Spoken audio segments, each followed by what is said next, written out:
Lian Shu never thought that this could happen to him. He was supposed to die, but he was reborn in a place called Dashan. Everyone knows that life is cruel, unfair, and full of dangers. But Lian Shi is not one to resign himself to his fate. Shi, what are you doing? Someone's voice breaks the peaceful silence of the sunny day. The guy to whom this phrase is intended looks thoughtfully into the distance, deep in his thoughts. He looks around as if he is seeing this place for the first time. Silly girl, what are you looking at? The question is heard again. Turning around at the sound of the voice, Lian Shi is surprised to see his father. The man laughs at such a slow reaction. He asks his son to go with him to help him pull out the recently set net. Father promises that it will definitely be fun. As if coming to his senses, Shi happily rushes after his father. They climb into the boat and swim quite quickly to the set nets. The fishing is actually quite fun, although Shi wasn't too happy when a crab bit him right on the thumb. Together with their father, they cook freshly caught fish over a fire and eat it with gusto, choking a couple of times on particularly small bones. After eating their fill, they carve their own faces and names into the wood with a knife.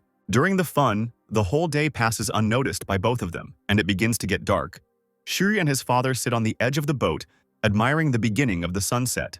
The boy's attention is drawn to a quiet splash somewhere nearby, and he turns around. "Red carp!" he cries out joyfully. Without a moment's hesitation, Shi jumps off the boat and dives in. Paddling with all his might, he goes deeper and deeper in an attempt to catch a red carp. But at some point, the guy realizes that the fish has quietly disappeared somewhere. Moreover, no other fish come into his field of vision, and it seems as if all living things have disappeared from this place. Lian Shi tries to swim back up, but realizes that his entire body is immobilized and he cannot move. Before he loses consciousness, he only manages to think about his father, who remains upstairs. Shi comes to his senses with his hands tied. Looking down on him from above is a pleased Ban Xin and Lord Jiang. "What are you doing?" the guy asks, already realizing that he's gotten into more trouble. It turns out that he was lured here to be used as bait for a water monster. She slept peacefully right in this boat while these two guarded him. Ban Xin smirked contentedly as he looked at the confused boy. She realizes that it was just another dream. He arrived in this world a month ago and took over this body because its original owner died of illness. The body's owner's mother died in childbirth, so he grew up with his father. Unfortunately, his father passed away 3 months ago, and the boy had never experienced such emotions as the owner of the body kept in his heart. Last month, before he fully understood who he was, Shi fell for Jiang's trick and became bait for a spirit monster. This is how he learned that there are paranormal things in this world. People are able to achieve incredible success through cultivation, and such people are called martial arts masters here. However, not only people are capable of self-improvement, but even animals. "It's here!" Lord Jean shouts loudly. The water monster they had been waiting for had finally arrived.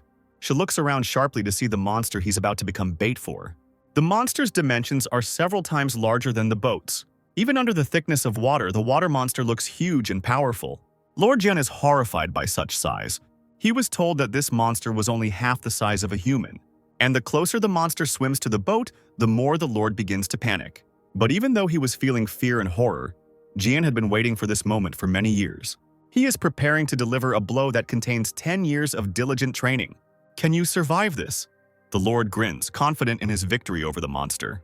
As soon as the water monster approaches the boat and opens its mouth wide, the Lord rushes to attack. To the horror of everyone else, the monster swallows the boy in just one bite, along with half of the wooden boat. Ban Xin, who didn't expect this, screams at the top of his lungs in fear, while Shai clings to the remains of the boat with all his might to avoid falling into the water. "I can't die here," the man screams. He turns to Shai, and the boy realizes that things are bad. With a swing, the man thrusts the dagger straight into Shu's hand, which he was holding onto the rest of the boat. Screaming in pain, the boy unclenches his injured hand and falls down. He holds his breath and mentally prays for help, trying to loosen the ropes that restrict his movements even a little. In desperation, he bites into them with his teeth and finally frees his hands. But this will not help him in any way because the monster is already approaching him. The pitiful remnants of air in Lian Shi's lungs, burning with pain, run out and consciousness begins to slowly leave him. The guy begins to see the blurry silhouette of his father right in front of him, demanding that he wake up immediately. She realizes that these are just hallucinations of his dying brain. How wonderful it would be if this were true and father was really there. Shai reaches forward, trying to grab his father's outstretched hand, and at some point he actually succeeds. He grabs his father's wrist, which turns out to be a piece of the boat. the same part they carved funny faces into together. With a sharp jerk, the young man still emerges from the water, continuing to hold onto the piece of wood to stay on the surface. He looks around in horror, finding many more parts of the destroyed boat. Before the guy has time to understand anything, he is pulled back under the water again. She reaches his hand up in a futile attempt to touch the boat wreck again. The huge water monster doesn't give him the slightest chance to escape. Consciousness begins to slip away from the boy again. And what he regrets most now is that he couldn't save his father's boat. He tried very hard and did everything he could. But now it seems like none of it matters. The monster pulls him to the very bottom and throws him down sharply, causing the guy to fall right onto the sand, strewn with other people's bones. The monster's mouth opens wide and its eyes begin to glow even more intensely and furiously. Rows of dagger-like teeth appeared right in front of Shi's face, dripping poisonous saliva. The air in his lungs ran out and the young man lost consciousness again. An unusual chest rose from the bottom of the pond, above which appeared the spirit of the Lord of the Pool Hua, capable of awakening powerless and weak creatures. These streams resolutely rushed towards the young man, enveloping his entire limp body. The chest glowed even brighter, and the system began to activate and connect to Shi's body. The guy slowly began to regain consciousness, despite the complete lack of air. When he finally came to, he panicked, thinking that he was still dying. The last thing he remembers is a terrible monster that was about to devour him. Remembering that he is still in the water, the boy begins to wave his arms, trying to get to the surface. Suddenly, he realizes that the resistance has disappeared and he can walk on water as if on land. A glowing sign appears right before his eyes, notifying him that he has acquired the active skill, Water Flow Control. She realizes that he can not only control the flow of water, but even breathe calmly. How is this even possible? He screams to himself. What's even more surprising is the fact that all of his wounds magically healed and disappeared. While studying his new abilities, Shi completely forgot about the water monster, so he completely misses the moment when the monster sneaks up from behind and attacks. Shi screams in fear and closes his eyes, covering his face with his hands in horror. When, after a few seconds, he realizes he is still alive, the boy hesitantly opens one eye. The monster in front of him finds himself bound by multiple streams of water. The game window appears again, and Shi realizes that it is the same system as in the comics he read. Now he understands that nothing limits him in the water. Moreover, he can even control it. However, this control has its limits, and the monster can still be freed with some effort. The monster growls furiously, becoming even more angry. The monster lunges forward, trying to grab the guy's leg with its teeth again. Shi successfully dodges, but knows that at this rate he won't last long. Suddenly, the system notifies that the skill, Bloody Sign of Subordination, has been received. Thanks to him, Shi will be able to draw an ancient rune with his own blood to make a contract with the water monster. Shi is definitely going to put this skill to use. But in order to do this, you first need to catch the water monster. Water flow control. The guy screams and directs water flows at the monster to deprive it of the ability to move so actively. The monster opens its mouth wider, growling loudly in rage. He lunges forward, intending to bite off at least one of the guy's limbs. A deep wound appears on Shi's palm, from which bright red drops of blood immediately begin to spread in all directions, forming runes. The guy presses his hand to the scales of the water monster, and it begins to glow with a fiery red flame. The monster lunges forward, but Shi grabs one of its fins with both hands and is pulled in after the monster. Is this how magic manifests itself? The boy thinks, clenching his teeth with effort. His eyes begin to be covered with a black veil with bright streaks of fire. Memories of the deceased previous owner of this body flash through his head. Shi realizes that he really wants to live. "Pathetic monster, submit to me!" the boy screams, squeezing the burning palm on the monster's neck tighter. The next moment, an exhausted Shi is already climbing out of the water onto the shore. He gulps in air greedily, glad that he was able to survive. Immediately behind him, a water monster slowly appears from the water. The guy rises and sits up, looking with pride at the huge monster that he was somehow able to subdue. He orders the disgruntled monster to return back into the water, promising to call him if he is needed. After the rune was placed, a spiritual channel was formed between them, through which he could contact the monster from anywhere in the world. The guy gets up from the cool grass and decides it's time to go eat and go to bed. Luckily, he still has some memories left in his head and he will be able to find his home. The monster obediently dives into the water. Smoothly sinking to the bottom, he too returns home. Morning comes and the villagers begin to go about their daily business in the main square. Ban Xin, smiling obsequiously, leads Lord Zheng, who is Lord Zhao's servant, to Shi's house. The villagers who notice them immediately understand that Shi will be in trouble. One of the guys named Lee Lebo is the most saddened by this. He looks at the departing company with disappointment. Ban Sin mentally rubs his hands, getting ready to take all the belongings of the guy he thought was dead. All that remains is to confirm that the mission failed. It's all because of that weakling Jiang, the man thinks sullenly. He resolutely approaches the door of Shu's house and kicks it down with one movement of his foot. "Mr. Jen, please come in." The man begins to fawn, but as soon as he turns around, all the joy and anticipation instantly disappears from his face. He points his finger at the yawning Shu with an indignant cry. The guy smiles sleepily back at him, asking what they are all doing here. "Are you alive?" Ban Xin continues to scream. Behind him, he hears Zheng calling him stupid in disappointment. "Mr. Zheng, it's Lian Shu." Ban Xin laughs a little nervously. The gloomy man remarks how lucky this guy is to have survived and not become bait for the monster. At this time, Ban Xin mentally calls the boy the rudest words. Zheng, without thinking any further, gives the order to capture Shai. The servants grab the bewildered guy by the shoulders and drag him towards the exit. He tries to resist but gets punched in the stomach. Ban Xin tells the young man with a chuckle that Lord Zhao hired martial artist Zhang to deal with the monster that is poisoning the villagers. And it turns out that she somehow made a deal with the monster and killed their savior. The guy replies that everything was wrong and that they kidnapped him to use him as bait for the monster. "Because of you, Mr. Zhang died, and you still dare to come back, monster?" Ban Xin shouts over him. She remembers that this is what he was called in his past life. There he was an outcast, whom every person he met tried to hurt. He was an orphan, and received a ton of ridicule and bullying every day. Everyone around him was convinced that orphans constantly steal. She just looked at these people in silence, internally burning with hatred and resentment. "Attack if you are not afraid." Then one of his offenders laughed. It was then that Shu was nicknamed a monster because he was unstoppable. And now the guy decides that although it is quite risky to demonstrate his abilities, giving up is also not his style. So he suddenly lunges forward, breaking free from the other man's hands, and headbutts Ban Xin right in the stomach. In response, the man kicks the guy with all his might, throwing him away from himself. Shai is determined to fight to the end, even if it means becoming a real monster. He will tear to pieces everyone who dared to attack him today. Ban Xin suggests that Mr. Zheng tie up this crazy person and take him to the Zhao estate. There is a shortage of people there, and such an orphan would be perfect. Zheng smirks and offers the guy to become Lord Zhao's adopted son, and then they will let him go, otherwise they will break his legs. There are rumors that those who were adopted into this estate disappeared without a trace, and recently quite a lot of people have disappeared there. Who dares to hurt little Aishi? Suddenly, a menacing cry is heard. This is the village chief that Li Libo brought. Zheng doesn't have time to say a word. "I am actually a legitimate servant of the Da Shang dynasty. Do you want to attack a government official?" The village chief shouts in anger. Zheng realizes that trouble has begun. The headman continues to shout, threatening everyone with a heart attack that he will definitely have if they do not leave the boy alone right now. What a decrepit old man. Zheng cursed in his mind. He decides not to argue with the crazy old man today, but promises that Lord Zhao will not let it go so easily. With this, he heads for the exit along with his servants. In the end, the man manages to say that Shu is as ungrateful as his father was. Finally, the two companies part ways.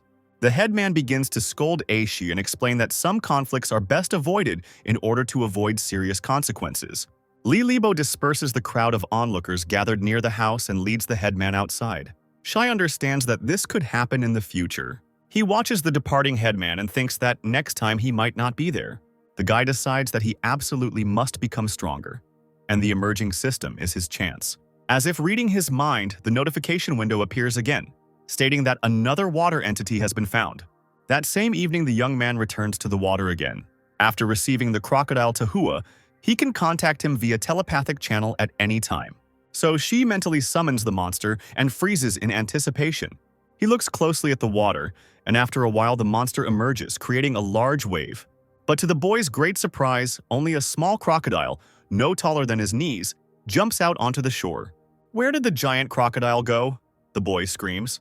The system immediately tells him that the subordinate aquatic creatures can change size to control the energy they consume.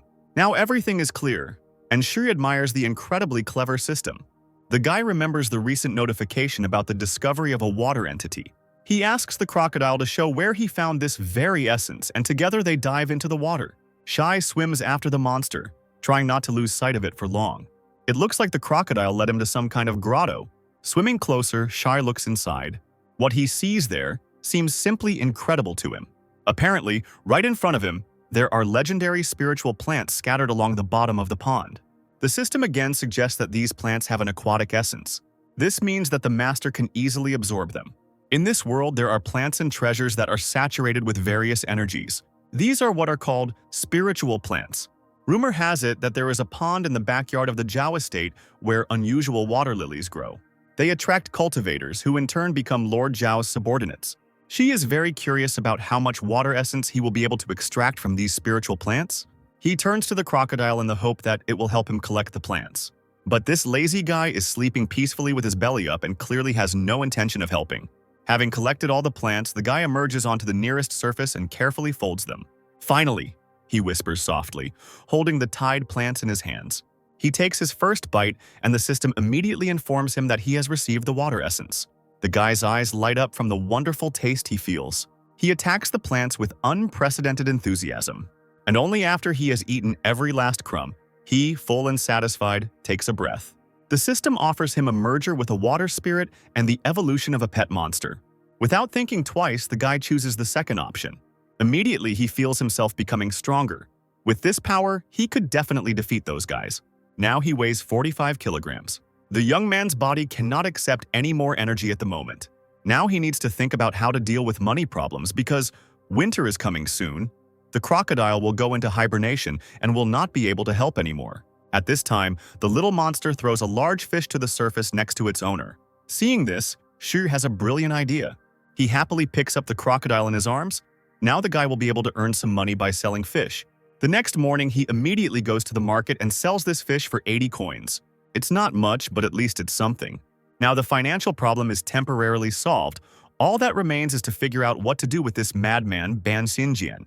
Before the guy could finish his thought, the aforementioned madman appeared right behind him. With a fake smile, Ban Xin convinces the guy that there was just a misunderstanding between them, and he would like to apologize. His boat is nearby, so why doesn't Shai go and have lunch with him? He promises the guy that there will be only the two of them on the boat. Lian Shu, who immediately sensed the falsehood and, anticipating the outcome of events, smiles. With a polite smile, he agrees to go into Ban Xin's boat. Just recently, Ban Xin had to endure a difficult conversation with Zhen. Lately, the tests at the estate have not been going too well, and several people have already died. There aren't enough medicinal herbs for everyone, and since Lian Shu is an orphan, that makes him an ideal candidate. Ban Xin promises his master that he will bring the boy tomorrow. Zheng promises him that if he succeeds, Lord Zhao will put in a good word for him with the big shots. This immediately delights Ban Xin, who believes in him. Now he will do everything in his power to bring the boy to the Lord. If everything works out, he will be able to become immortal. Finally, I can do it. He bursts into mad laughter, tearing his shirt. The man laughs out loud, as if not noticing that his entire body is covered with strange sores and scratches. And now, he finally managed to lure the boy onto his boat. The scenery here is magnificent, and the solitude of the place is very beneficial. Ban Xin suggests that they have some food and resolve all their differences by discreetly adding something to the pot of food.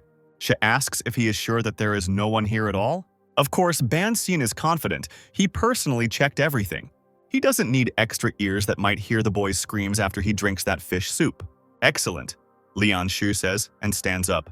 To Ban Xin's great surprise, magical currents began to appear around the boy's body. The man doesn't even have time to express indignation before his entire face is already covered by these streams. His head ends up in a water cocoon and he begins to choke and lose consciousness. The last thing the man sees is Lian Shu leaning over him.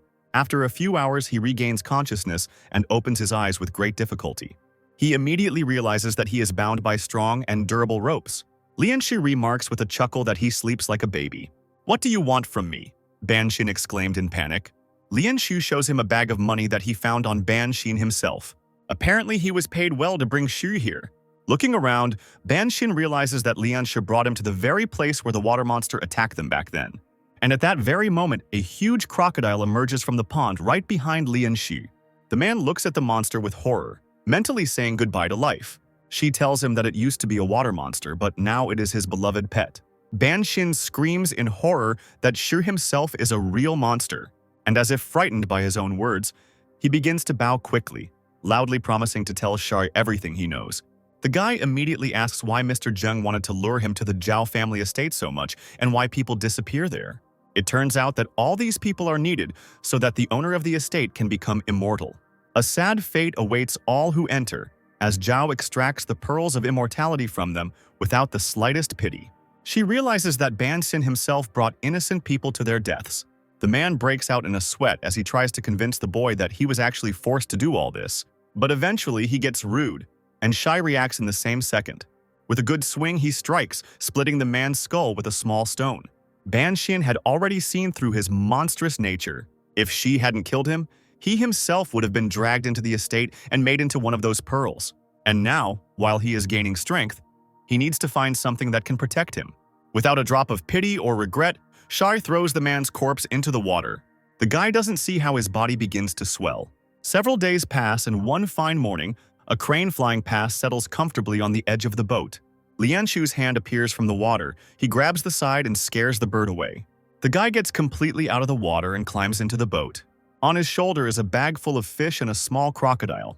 3 days have passed since Ban Xin's murder.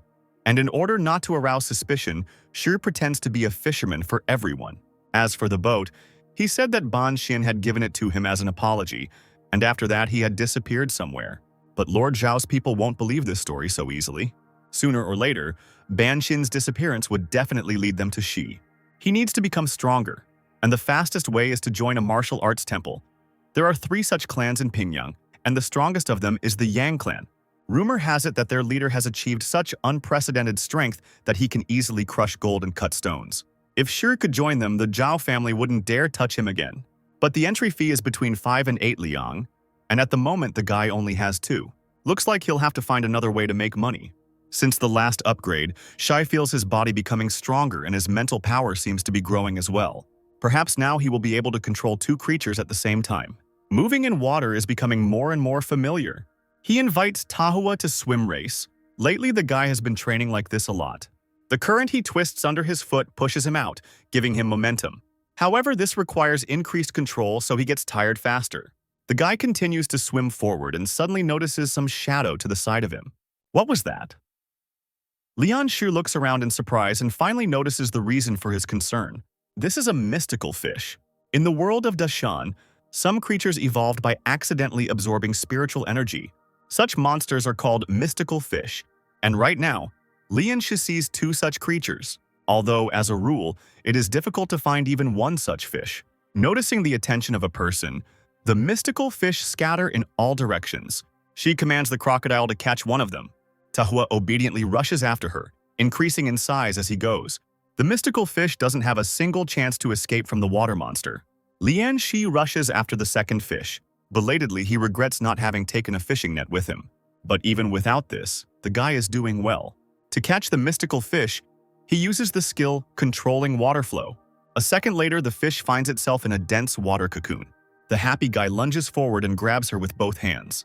He caught it! He rejoices, holding the fish in his hands. And then something huge and frightening appears behind his back. The guy, who doesn't notice this, is happy that he will be able to sell today's catch for a tidy sum. He only comes to his senses when something grabs him across the body. The stunned guy turns back. With an effort, he still manages to break free from the strong grip. The guy falls to the bottom, hitting his back painfully. Right in front of his face is a new monster with brightly glowing eyes. She recalls that he had just recently heard something about a man-eating catfish scurrying around these parts. Apparently, he was unlucky enough to stumble upon it. The guy looks at the monster in confusion as it prepares to attack.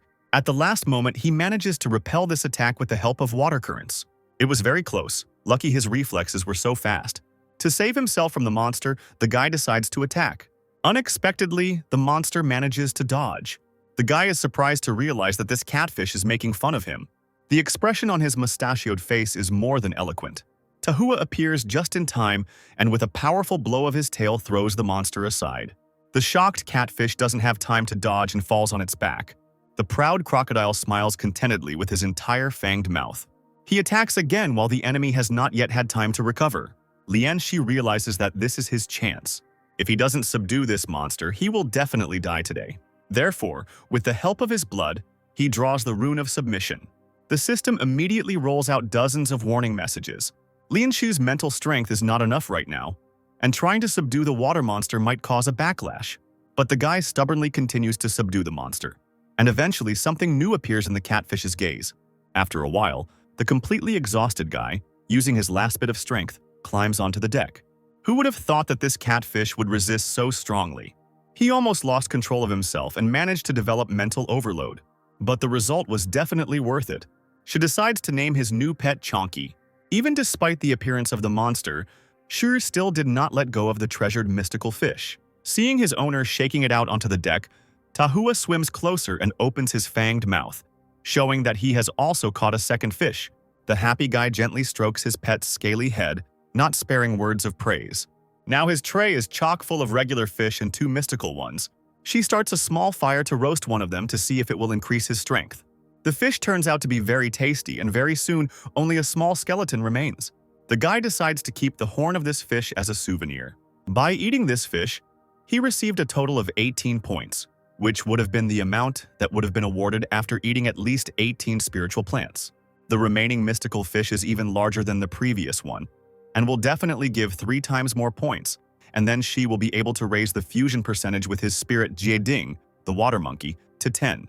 But you'll have to hold back to save up for the entry fee. Shai hopes that the fish he caught today will be enough and heads to the market. He turns his head around, a little surprised, not understanding why there are so many people here today. The festival that took place recently has already passed, so such excitement seems a little strange. As he gets closer, he understands why people are so excited. A guy named Ji Chang from the Chen family sells a mystical fish weighing just over 1 kilogram. Inspired, Shai pushes through the crowd of people, making his way closer to the merchant. "It seems that our Sanro port has been blessed by the river god," Lian Shu shouts loudly. 2 mystical fish in one day. The villagers do not understand what kind of second fish they are talking about if the boy Chen caught only 1. Lian Shi replies that he caught the second fish himself. With a victorious look, he takes out the mystical fish and proudly shows it to the villagers. After taking a closer look at the fish, people immediately start to mock Shai, convinced that it is an ordinary fish and the boy is simply trying to sell it for a higher price. Lian Shu frowned, not expecting such a reaction. Ji Chang looks at him mockingly, proudly holding his fish in his hand. "Isn't that a red blood base?" Suddenly a voice is heard. This is one of the elders of the Yang martial clan named Hu Qi.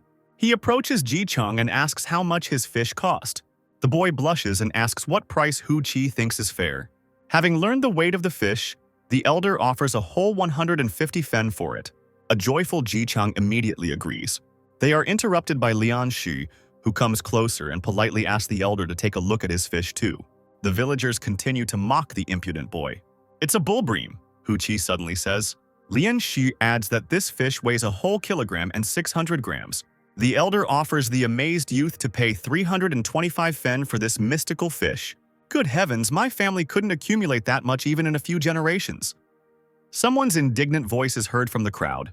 Ji Chang looks at this fish with a new look, his mouth slightly open in surprise. One of the villagers chuckles to himself that Lian Shu will not live long enough to spend this money. Meanwhile, the guy successfully completes the deal. Disappointed, Ji Chang turns around and leaves. Lian Shu asks the elder to explain why the man offered twice the price for his fish as for the red-blooded perch. Hu Qi explains that the horns of the bullbream are used in medicine, making pills from them that increase stamina and help with blood stagnation. She bows gratefully, silently glad that he kept the horn from the previous fish. The sun set, painting the sky crimson and giving way to approaching dusk. Sitting comfortably on the floor, Lian Shu counts the money he earned today. Someone's shadow appears behind the guy. Li Libo suddenly puts his arm around Lian Shu's shoulders and loudly starts praising him. She remembers that he never really thanked the guy last time. "Why don't you give me these 350 fen as an apology then?" Li Libo laughs. Shu decides to ask the guy if he knows by any chance how much money it currently costs to join the Yang clan. Li Libo's father is just about to send him there. Just 350 fen are required for simple entry. But if you want to stay there, you need 500.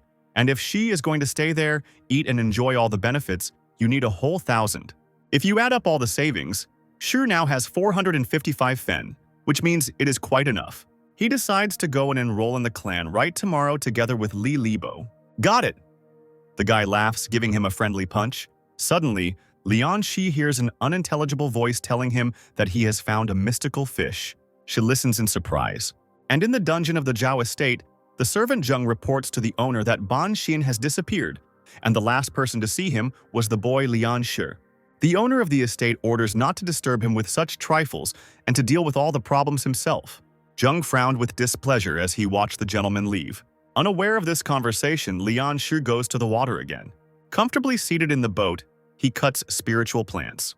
Having cut them into small, even pieces, the guy throws the plants into the pot. A crocodile settled nearby, greedily inhaling the aroma of the food being prepared. Lian Shi lifts the lid to check if the dish is ready. He pours the resulting brew into a small plate and takes the first sip. Tahua and Chonky look at their happy owner with envy. Seeing their looks, the guy decides to treat the pets too and pours some soup overboard. Thanks to this dish, he received another 24 points. The influx of aquatic essence is incredible, as one would expect from a mystical fish. She promises himself to definitely look for more of these creatures. Now it's time to level up even more. The guy calls up the system window and presses the pump up button. The young man's strength begins to increase rapidly again. I wish I could fight someone right now, the guy says dreamily, feeling how his body is now filled with strength and energy. He lifts the shocked Chonky above the water to check how much his water flow control skill has increased. To evolve pets, a certain amount of points are required, and thanks to the fact that he fed them some soup, these points were reduced. Tahua requires 799 points of water essence to evolve into a horned crocodile, while Chonky requires the same amount to evolve into a tiger catfish. Lian Shi takes out that very mystical chest, wondering what kind of thing it is and who created it. On one side is depicted the yin dragon, on the second, some kind of huge monkey on the third, deities with human heads and snake bodies, and on the last, a mysterious emperor in black robes. Tomorrow, she will go to the Yang clan to become even stronger and deal with the Zhao family. It's early morning and the boy sets off on his journey with Li Libo. The two of them settle down in the cart, among someone's bags. Li Libo turns his head animatedly from side to side, admiring the beauty of nature. Lian Shi, on the other hand, is waiting for them to finally arrive in Pingyang City. Having reached the place, the guys say goodbye to the cab driver and move on. Hungry from the long journey, they stop at the nearest cafe to have a snack. The big city is full of entertainment and the guys decide to take advantage of it. With their mouths wide open, they watch the performance in the main square. At this time, several people were hiding in a nearby gateway. Is this guy really going to pass through here? One of them asks the other. He is sure that everything will be exactly like this. He heard with his own ears how Lian Shi told the boy Li Libo that he was going to enroll in the Yang clan. Yesterday, he sold some fish for 325 fen, which is a huge sum. That's why they're here today, keeping an eye on this boy. They think that the boy will throw money away by giving it to those warriors from the clan, while they themselves can spend this money usefully. And indeed, very soon, Shai approaches this place with his new friend. Li Libo chatters happily, wondering how many bastards he can beat up at once after he finishes all his training. She quietly laughs at him, because even he himself is not sure that he can handle even a couple. One of the robbers jumps out from the gateway towards the guys. Here we meet again. Give me your money. The gang leader laughs nastily. Choose money or life. Lian Shi definitely doesn't intend to give them the money. Hearing this, the leader immediately jumps up and swings his fist. Unexpectedly even for himself, Lian Shi parries this blow with unprecedented ease, hitting the bandit's jaw with his own fist. Shouting insults loudly, the next man also tries to attack Lian Shi, and immediately receives an equally strong blow from the guy. Lian Shi grabs the hair on top of his head with one hand and squeezes tightly. With a sharp movement, he throws the robber right by his hair towards his friends. The beaten man falls right on top of one of the surprised robbers. The next blow falls on him. Lian Shi takes care of enemies with just a few precise moves. What speed! Just 9 moves and the fight is over, Li Libo whispers admiringly under his breath. It seems that Lian Shi himself was surprised at how quickly he defeated several bandits at once. Although he expected his speed to increase, he didn't think it would be that much. Li isn't even sure this guy needs a teacher at all. Lian Shi laughs awkwardly, scratching the back of his head. Now they need to move on so as not to be late for registration. Li Libo looks at the back of the guy leaving with a suspicious, thoughtful look. They arrive at the registration area where they are met by Xian Chang Song. Greetings, senior brother Shan, the boys say in chorus, folding their hands in a greeting gesture. Chan Sung asks them to come with him, so that he can take them to a man who will evaluate their abilities and tell them more about the clan itself. He brings them to their elder brother Hu, who will be their mentor. She is surprised to realize that this is the same person who bought the mystical fish from him. Huchi turns to face them as he hears voices approaching. He, too, immediately recognizes the boy who sold him such a large, healthy fish. Huchi explains to the bewildered Changsong that he recently used the beneficial properties of the bullbream, which he bought from this guy, for self-improvement. Changsong laughs, confident that then-brother Hu would definitely be a suitable mentor for Lian Shi. Shi and Li Libo bow in gratitude when they are told that they can spend the night right here tonight. Hu Qi asks to follow him. Now they will see what the natural talent of each of the newcomers is. Lian Shi is surprised. This is the first time he hears about this. The mentor laughs and explains that this is necessary in order to choose the appropriate cultivation style. In fact, the guys don't even really understand what cultivation is in principle, and ask the mentor to tell them at least the very basics. Hu Qi replies that the warrior's path consists of 4 stages: skin, flesh, bones, and blood. At the skin stage, the body becomes stronger than that of an ox, which significantly increases protection. At the flesh stage, physical strength increases by an incredible amount of times, and lifting even someone heavy will be easier than light. At the bone stage, nothing will hide the internal energy of a person, which will allow splitting stones with bare hands. And finally, at the 5th stage, the cultivator's body will reach the pinnacle of human development. Naturally, no matter how much a person cultivates, the body always has limits. And to overcome them, 2 constant things are needed: techniques and special potions. Lian Shu and Li Libo listen to their teacher with their mouths open. By techniques, Hu Si means cultivation methods. For example, in the Yang clan, 3 styles are common, and if everything is done correctly, then any cultivator can understand them. What about potions? Shai immediately asks.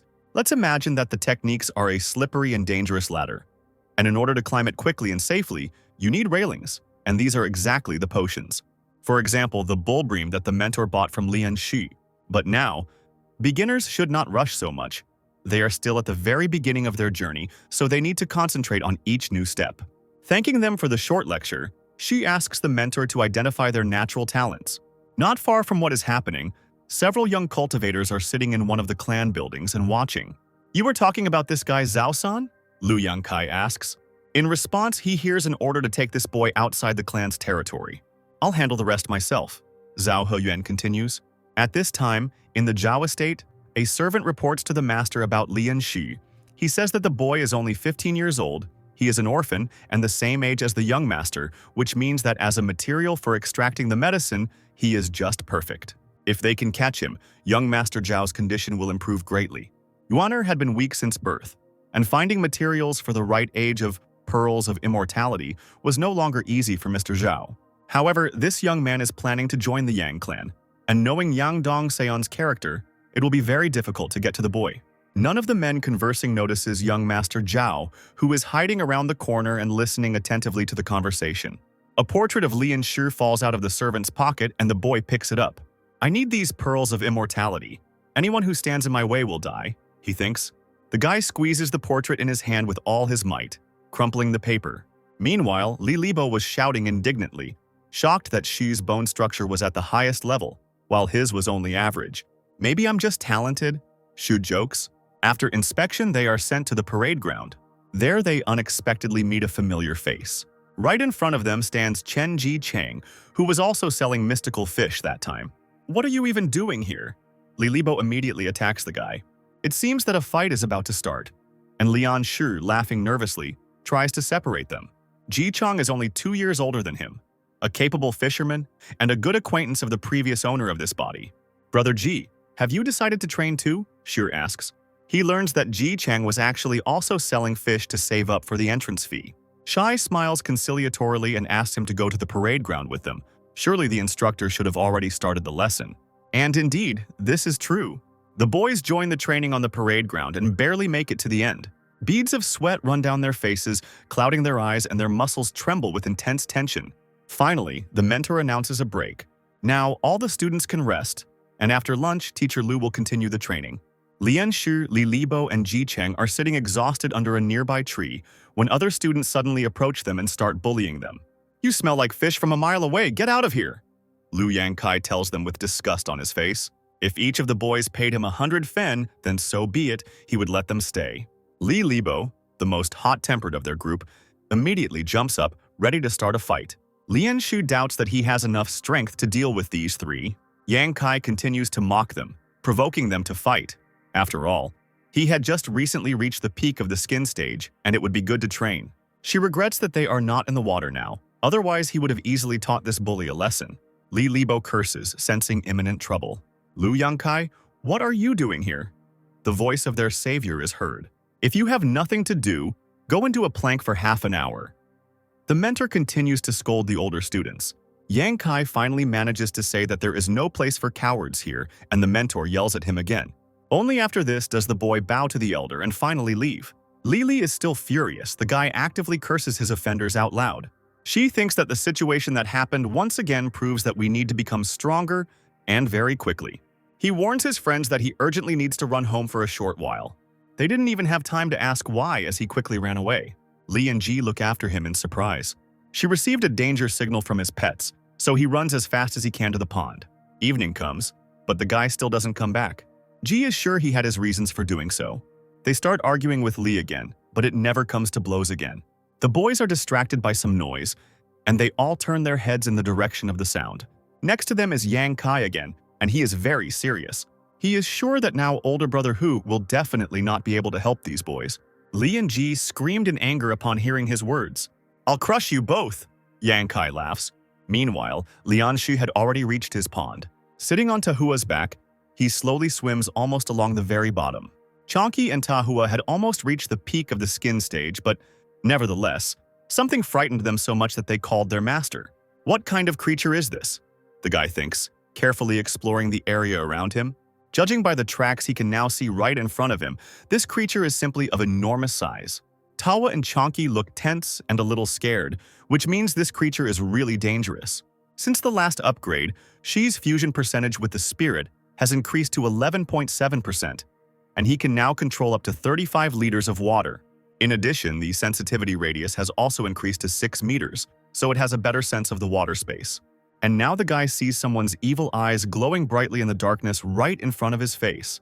The monster comes into the light, and Shi realizes that it is a crab, but of an incredibly huge size. He also has intelligence, and according to Master Hu, any animal that has passed the skin stage becomes mystical, although it is unlikely that this crab is too strong, because then Chonky and Tahua would not have been able to escape from it so easily. But Shi is still not sure that he can handle it, because he doesn't even have a plan. Of course, he always wanted to become stronger step by step. Bad memories flash before his eyes again. Faces of people flashed by, trying to say something terrible to him and call him a monster. Accidents and dangers have always been part of Lian Shu's path. Any change in life requires risk. Truly significant things often happen by accident, and things that usually make no sense are planned. Shai is not ready to resign himself to fate, and if life gives him a chance, he will definitely grab it. Bai Xinging tried to take that chance away, and now he's dead. "Do you want to take my lotus pond? Let's see who is stronger," Shi says to the monster crab in his mind. Behind him stand the faithful Tahua and Chonky, which gives the guy even more confidence. He gives the command to his pets, and they attack the new monster. Meanwhile, in the Yang Kai clan, he is viciously beating up new disciples. "Where did your friend go?" he asks with a nasty grin. Ji Chang grabs a nearby rock and hits his opponent in the face with all his might. But, unfortunately, the stone breaks into several pieces without causing any harm to the man. Enraged, Yang Kai suddenly stepped on Ji Chang's face as he lay on the ground. "You are digging your own grave," says the man. He orders his henchmen to watch the gate while he has fun with these boys. The cultivators grinned evilly and obeyed. Li Libo, driven to madness by this bullying, furiously attacks the smiling Yang Kai with his fists. The guy doesn't even have time to touch his opponent before the man grabs him by the wrist. With another movement, he sharply twists the other man's arm, twisting it behind his back. "And you like to wag your tongue, right?" He laughs at the defeated guy. Grabbing Ji-chan by the hair, he lifts the boy's head up and thoughtfully says that those cheeky eyes really irritate him. So he'll gouge them out and then see how he trains without them. Li Libo screams in horror at him to stop immediately, but no one is going to listen to him. Ji-chang doesn't even have time to close his eyes when the man brings his fingers to his eye. With a sharp movement, he pierces the guy's eyes, causing him to scream in unbearable pain. Meanwhile, the battle in the pond is no less intense. With its powerful claws, the huge crab easily turns stones into tiny crumbs. He throws stones straight at Lian Shu, but the boy successfully dodges. He tries to strike himself, but for some reason the shell of this monster feels impenetrable. He asks Tahua to try to bite a huge crab, The obedient pet rushes forward and sinks its sharp fangs right into the huge claw. "Control the water flow," Leon Sure shouts and presses his palm to the monster's body. His psyche is overloaded, and the guy again begins to lose control over himself. The crab tries hard to escape from the grip, clicking its huge claws deafeningly loudly on the water. Chonky comes to the rescue, throwing himself at the monster with all his might. The huge crab continues to try to escape and destroys absolutely everything around itself. Before Leon Shu's eyes, he uses his huge claws to turn precious spiritual plants into mush. This makes the guy even more furious. With renewed strength, he rushes to attack the monster. The guy coughs up his own blood, but even this doesn't stop him. The monster throws Shu away from himself, and the boy falls to the bottom. "Well, now you're definitely finished," he thinks, getting back to his feet. Frozen in place, Shu carefully examines the entire body of the monster, trying to pay attention to even the smallest details. After all, this monster must have a weak spot somewhere. The giant crab doesn't intend to give Shy such an opportunity. As if searching for a weak spot, it attacks decisively again. In his mind, the young man calls his pets for help, and they immediately attack the monster again. Despite the difference in size, each of the animals fearlessly tries to somehow help their master defeat this monster. Shy thinks frantically, and finally it dawns on him that no matter what damage threatens it, the monster always instinctively protects its lower part, which means that its belly is its weak spot. The guy has been calculating this move for a very long time. He needs to squeeze the maximum possible amount of water pressure on the handle of the spear, which is not an easy task. With the current amount of psychic energy, the guy will only be able to give 2 twisting turns, but even this is enough to speed up the spear 3 times. The system warns that psychic energy is at a critically low level. The master risks losing control over the pets, so it is necessary to immediately stop the action. But Lianshu is not going to give up so easily. Despite all the warnings, he grips the spear in his hand more tightly and rushes into a new attack. This time, he knows exactly where and how to strike. For his lotus pond, he is ready to do anything, and will spend his last strength and resources to defeat this monster. "I won!" Shy thinks happily as he manages to land a blow right in the gut. But this blow took away the rest of his already modest strength, so the guy's consciousness slowly begins to slip away. He comes to his senses, already sitting on the surface. He tenderly strokes his pets, who pulled his unconscious body to the shore. His head is splitting. The use of such techniques does not go easily. Noticing something big behind him out of the corner of his eye, the guy turns around. "You pulled out this monstrous crab too?" he asks his pets, amazed. Thinking about how much water essence is in him, a happy smile begins to spread across the guy's face. Tuwa points out something on the monster's body to the inattentive owner. She comes closer and realizes it was a female. He lifts up part of the monstrous body and discovers something resembling caviar inside. He regrets that he was unable to tame this huge crab, but there is still hope, because inside the eggs are her babies. The boy sits down on the ground, lost in thought, trying to figure out if he can tame these little ones too. He makes another cut on his hand to create a bloody binding mark. The young man resolutely presses his bloody palm to one of the eggs. "Did it work?" the guy says quietly, watching the caviar carefully. There is a crunching sound. The shell bursts and a small claw appears. The egg finally breaks and Li Yanshu sees a baby, and the system notifies that the owner has tamed the stone crab. Having finished with the binding, Li Yanshu decides to immediately fortify himself with the meat of the defeated monster. He devours the delicious tender meat with gusto, carefully monitoring the process of his fusion. Finally, the merger reaches 36.6%. Behind the back of the guy, who is brightly glowing with magical power, blurry silhouettes of animals appear. He screams loudly, clenching his fists with all his might, and it seems as if his body is about to explode from excess strength. Pets watch their owner's transformation without even blinking. Finally, the process ends, and she notices that all his wounds have healed and disappeared. A wonderful miracle, he laughs. Today, he earned a simply enormous amount of water essence, and now he can even feel the energy of his own blood.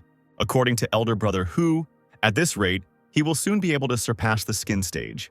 The boy then generously distributes the remaining crab meat and eggs to Tahua and Chonky. He decides not to give meat to his new pet, so as not to turn him into a cannibal, which would be too cruel. Now, he is even closer to the peak of the skin stage, and when he finally reaches it, he will become a full-fledged member of the Yang clan, and the Zhao family will never be able to harm him again. Now it's time for Leon Shi to return to morning training. At this time in the Yang Kai clan, he heard a menacing cry of "Enough!" behind him. "Lu Yang Kai, that's enough!" the man who came up continued. This is Elder Lu Xiaohu, and he demands that the man abide by the rules of their clan. In response, Yang Kai asks not to blame him. After all, he was only following young Master Zhao's orders. Tell me, which rules will you follow, the clans or the Zhao families? Yang Kai asks mockingly. Elder Lu remained tensely silent in response. Yang Kai begins to mock the fact that Elder Lu only left the Zhao family a couple of days ago and has already forgotten who his master really is. Where would you be if our master had not given you and your father shelter? The man suddenly stops laughing. He reminds the instantly gloomy elder that his father is still in Zhao Castle. Xiaohu grits his teeth and quietly apologizes to his students because he must protect his family first and foremost. Hearing this, Yang Kai and his henchmen began to laugh out loud. The man's loud laughter is interrupted by a loud spit right in his face. He looks down and sees Ji Cheng laughing quietly. I feel disgusted to look at you, how pathetic you are. The guy whispers quietly with his last bit of strength. Yang Kai calmly wipes someone else's saliva from his cheek. Without knowing mercy, he again presses his dirty boot on the body of the beaten Li Libo, breaking bones. The man gets a perverted pleasure from this process and does not intend to hide it at all. He won't lay a finger on Ji-chan again, but he intends to have a good laugh at his friend. Hearing this, the guy, in rage and despair, shouts at him not to touch Li Libo. Yang Kai is confident that no one will come to their aid and there is no one to intercede. And at this time, behind his back, his henchmen are scattered in all directions from other people's blows.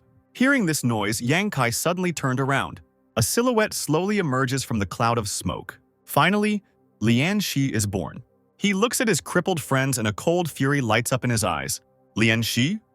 Ji Cheng called him softly, instantly sensing the change.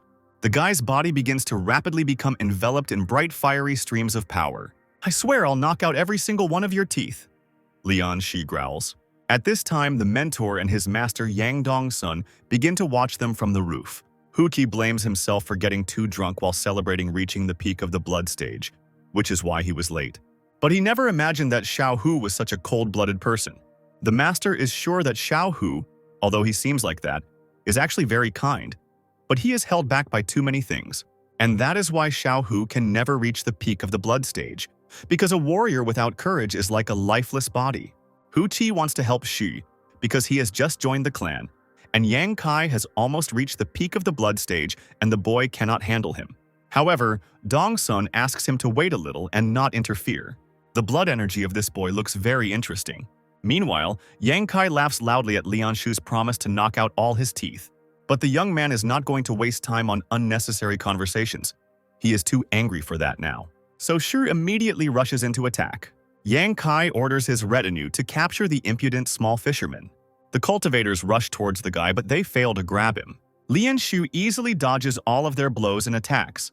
He ducks under the arm of one of the cultivators, simultaneously delivering a powerful punch to the man's jaw. The next enemy immediately attacks the guy, but he too fails. She slams his fist into his face with all his might, sending the other man's blood flying everywhere. Your turn, he says quietly, looking at Yang Kai. The man just laughs in response. Now he will show this impudent boy what a person who has reached the peak of the blood stage is capable of. He rushes into the attack and immediately aims his fist at the boy's face, but he easily dodges the blows and quite successfully lands his own. He slams his fist into the opponent's face, sending Yang Kai flying backwards. But the boy doesn't stop there, continuing to mercilessly beat him on his bloody face.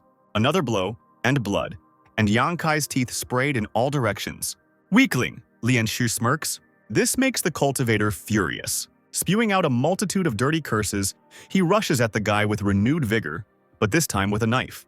Continuing to shout nasty things, he vilely stabs her several times. But at some point, Shu reaches out his hand, stopping him, allowing the weapon to pierce his palm through and through. Now she realizes even more clearly that Yang Kai is truly a dishonest person. Useless, disgusting coward, the guy hisses, swinging his arm to strike. He puts all his strength and fury into this blow, slamming the opponent's face right into the stone, smashing the other person's face against it, and knocking out teeth. Bending down, Lian Shi carefully looks at the frightened face of the defeated enemy. In desperation, he calls for Lu Xiaohu. After all, the man is his mentor, and should not just stand aside while his student is being beaten.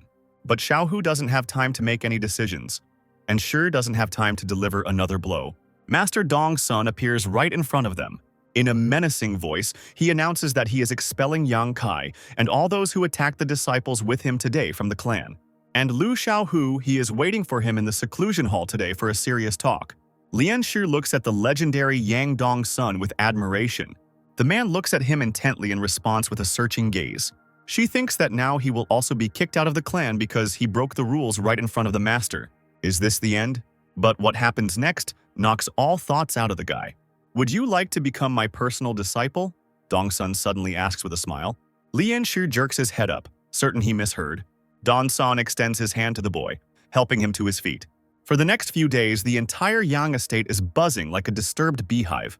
Everyone is discussing the news that Master Yang has taken on a 9th personal disciple. Several girls knock on Lian Shi's door and ask to come in. These ceremonial garments were passed on to them by their elder brothers and sisters. They offer to help the embarrassed boy put them on, but she, embarrassed, convinces them that he can do it himself.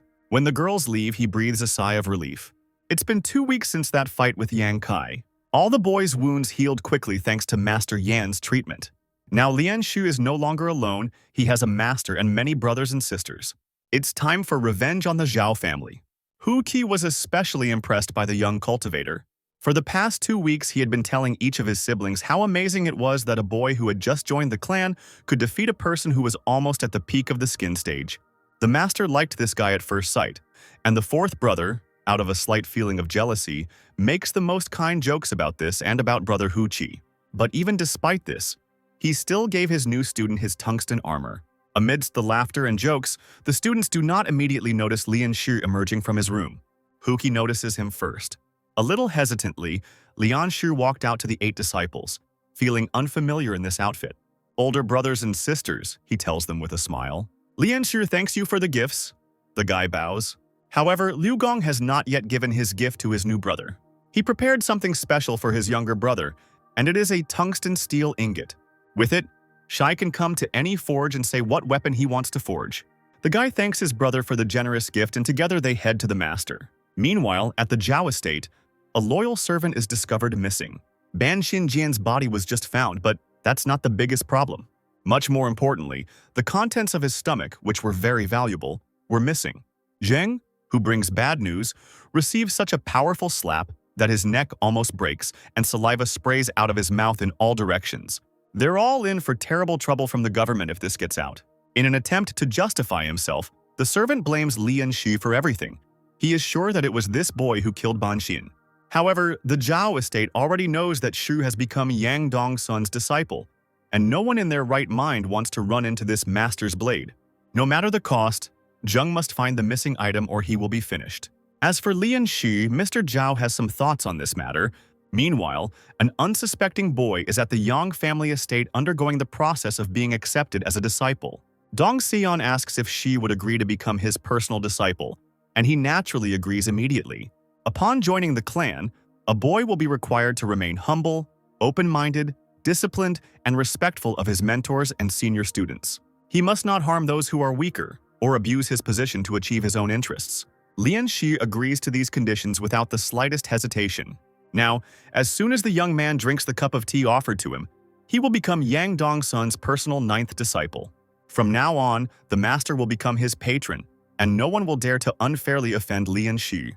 This news instantly spreads throughout the clan. At training, everyone is talking about the appearance of the 9th student. It's hard to believe that the most ordinary newcomer was able to immediately rise to such a height. There is also no less active discussion about the fact that Liu Yang Kai and his friends were thrown out of the clan after that attack on the juniors. Young Master Zhao, who could clearly hear all these conversations, was grinding his teeth in anger, diligently hatching the most cruel plans of revenge in his thoughts. Meanwhile, Lian Shi continues his studies calmly, and Hu Qi patiently tells him what the 4 barriers and 7 paths are. As the name suggests, there are a total of 7 paths: Steed, Wolf Smoke, Fierce Tiger, Destroying Elephant, Divine Dragon, Crucible, and Transcendent Rainbow. Once the student reaches the top of the steed, he will be able to stop a dozen running horses with ease. By cultivating Wolf Smoke, at his peak he will become stronger and more deadly than a pack of the most rabid wolves. On the path of the Fierce Tiger, his strength will increase even more, and ordinary people will even fear his aura. If he reaches the path of the Destroying Elephant, then every step he takes will cause the earth to shake. He will be able to split mountains and calm rivers. This power is worthy of the level of a great general. At the next stage, the disciple will be like a heavenly dragon freed from earthly bonds and will become a holy hero of the entire nation. Almost nothing is known about the furnace and rainbow paths of Huqi, but masters who reach this level ascend to the heavens. Now Lianshu wonders if he can return to his own world if he achieves immortality in this one. Having listened to the new information for him, the guy decides to ask what path their master is on now. Instead of answering the question, Huqi first asks if the younger brother even knows how many clans are located in this area. After thinking for a bit, the guy replies that he has only heard of 3 clans. Huqi explains that the other 2 are only here because they can't afford a better place. But Master Dongsong chose this place because it is his true homeland. In fact, he is the only person in the area who has achieved the path of the ferocious tiger. Shai thinks that with his system, he too will surely be able to reach such a high level someday. Huqi chuckles at the impressed boy and decides that that's enough revelations for today. It's time to end the lesson.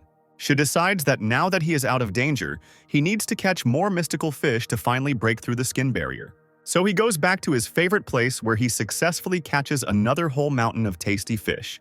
However, he hasn't caught a single mystical fish yet, and Shai isn't sure if he ever will. His synchronization percentage with Jeeting, the water monkey spirit, had already increased to almost 37. At this rate, the guy will reach the skin stage very soon. Suddenly, the silence of the lotus pond is broken by a strange sound, and someone's bright red feather flies past the young man's face. The water becomes more restless and Shir looks around in confusion, searching for the source of the sound. He is covered with splashes of water, and the guy tries to cover himself with his hands so as not to get wet and not lose his vision. She squints and peers into the depths of the pond, trying to see what's going on there. The waves become even stronger, and the guy's boat is dangerously rocked. To his surprise, he realizes that he sees a huge toad that has grabbed an equally huge firebird. They surface, continuing to fight fiercely. The toad still fails to devour the red bird and the monster awkwardly flounders in the water, creating even more waves. The biggest wave is already approaching Lian Shu and his boat. She knocks the guy down and all the fish he caught today go back into the water. The boat, to his great regret, breaks into dozens of pieces. Lian Shu manages to grab hold of one of the largest pieces of wood. Right in front of him, the firebird appears again and begins to scream furiously. The monster attacks and Lian Shu finds it very difficult to cope with its onslaught. Eventually, he lets go of the boat fragment and begins to sink to the bottom of the pond. Sometime later, he suddenly opens his eyes, coming to his senses. Looks like he passed out again, and his tamed animals once again slept with him and pulled him out onto dry land. Lianxi believes that he was knocked out by the cry of that very bird. This is truly a monstrous creature and very dangerous, but the creature that grabbed this bird must be even more terrible. With a sigh, the boy admits that he has wasted his time today and now has neither fish nor boat. He is distracted from his sad thoughts by Tahua, who approaches him, and the guy rises up on his elbows. The crocodile opens his mouth wide, inside which appears the much-desired mystical fish. Returning home, Lian Shu begins training and thinks that blood energy is a reflection of a warrior's physical strength. But he cannot be powerful just because his energy is strong. Quite the opposite. By developing the body, he cultivates internal energy. Therefore, she is not a source, she is a result. And it is this result that can strengthen the source, forming a beneficial, endless cycle. Reflecting on these basic truths, Lian Shu trains and meditates diligently. The scent of incense given to him by Master Huqi wafts around him. The key to breaking through the skin barrier lies in concentrating the blood energy in the chest chakra area. And the meat of the mystical fish allows you to speed up this process a little. This is already the 38th attempt, but the guy does not give up and continues to try again and again. He recalls the master's words that in order to overcome the skin barrier, it is necessary to concentrate one's energy to stimulate the body's integument and muscle fascia. It is about the power that bubbles up within each student during physical training. It is the source of life itself. The master said that when Shu felt the warmth spreading in his chest, he should direct it throughout all his bones and lungs. And this must be done until it reaches the outer shell and breaks out. This is how he will reach the peak of the skin stage. Meanwhile, the 40th attempt is already underway, but it is still not enough. Even though the fusion process with the water monkey spirit had already increased to 45%, the guy still couldn't break through the first barrier. However, he has a premonition that once he reaches 50%, something will change dramatically. The young man notices that the meat has already run out, and the spiritual plants are of little use. Looks like he'll have to go fishing again. But suddenly his friends' fathers, Chen Chen and Li Dakang, come to his house and decide to visit their new student. They noticed that the young man returned home very late and wanted to make sure that he was okay. Another reason to visit Shi was that both fathers had not seen their sons for 2 days. Lian Shi laughed a little nervously, apologizing and explaining that they were given a special room to train in, so the three of them decided to linger and stay here. In reality, both boys are simply afraid to go home because their wounds have not yet fully healed. We always knew that our sons would have a great future. The men laughed proudly. Then the fathers remember that they also came here to tell Li and Shi that their village is going to organize another sacrificial ceremony for the river god. The guy remembers this tradition, but it seemed to him that all the necessary rituals had already been carried out 3 months ago. Li Dekong explains that after yesterday's omen, when the river god jumped out of the water and grabbed the giant firebird, they cannot do otherwise. So they are talking about that toad, Lian Shi thinks. He promises the men that he will definitely donate some money and take part in the ceremony. Sometime after they left, the boy goes to the Lotus Cave again. There, the young man continues his training. The more time passes, the better he controls the flow of water. However, he is still far from ideal, and from time to time the guy fails to cope with the power of water. In one of his attempts, he again starts falling to the very bottom of the lotus pond. But, as always, his loyal animals catch him below and pull him back out. Now, Shar can control a maximum of 150 liters of water, which can be compressed to a 10-liter volume. This means that a liter flow will have a power of 5 kilograms. Tahua and Chonky do not move away from their owner even a meter, carefully watching his training. If we're being honest about our strength levels, when a guy is underwater, his strength actually already exceeds the skin barrier. He could easily handle 4 of Tahua's kind. It's just a pity that he doesn't have a suitable good weapon. Third elder brother mentioned that in this world there are spiritual weapons that can regenerate and even level up. However, the production of such weapons requires the rarest materials and treasures. Lian Shi would really like to get his hands on something like this. It's hot, it's burning! Suddenly, the young man catches a signal from his pet. The guy turns towards Chonka, not understanding what he found there. The pet leads him to some rocks, and Shi realizes that there is something underneath them. He looks under these stones and sees a feather there, which apparently was left here by that firebird. And this feather looks like something very valuable. She was just about to go to Liu Gong's brother's forge to pick up a weapon.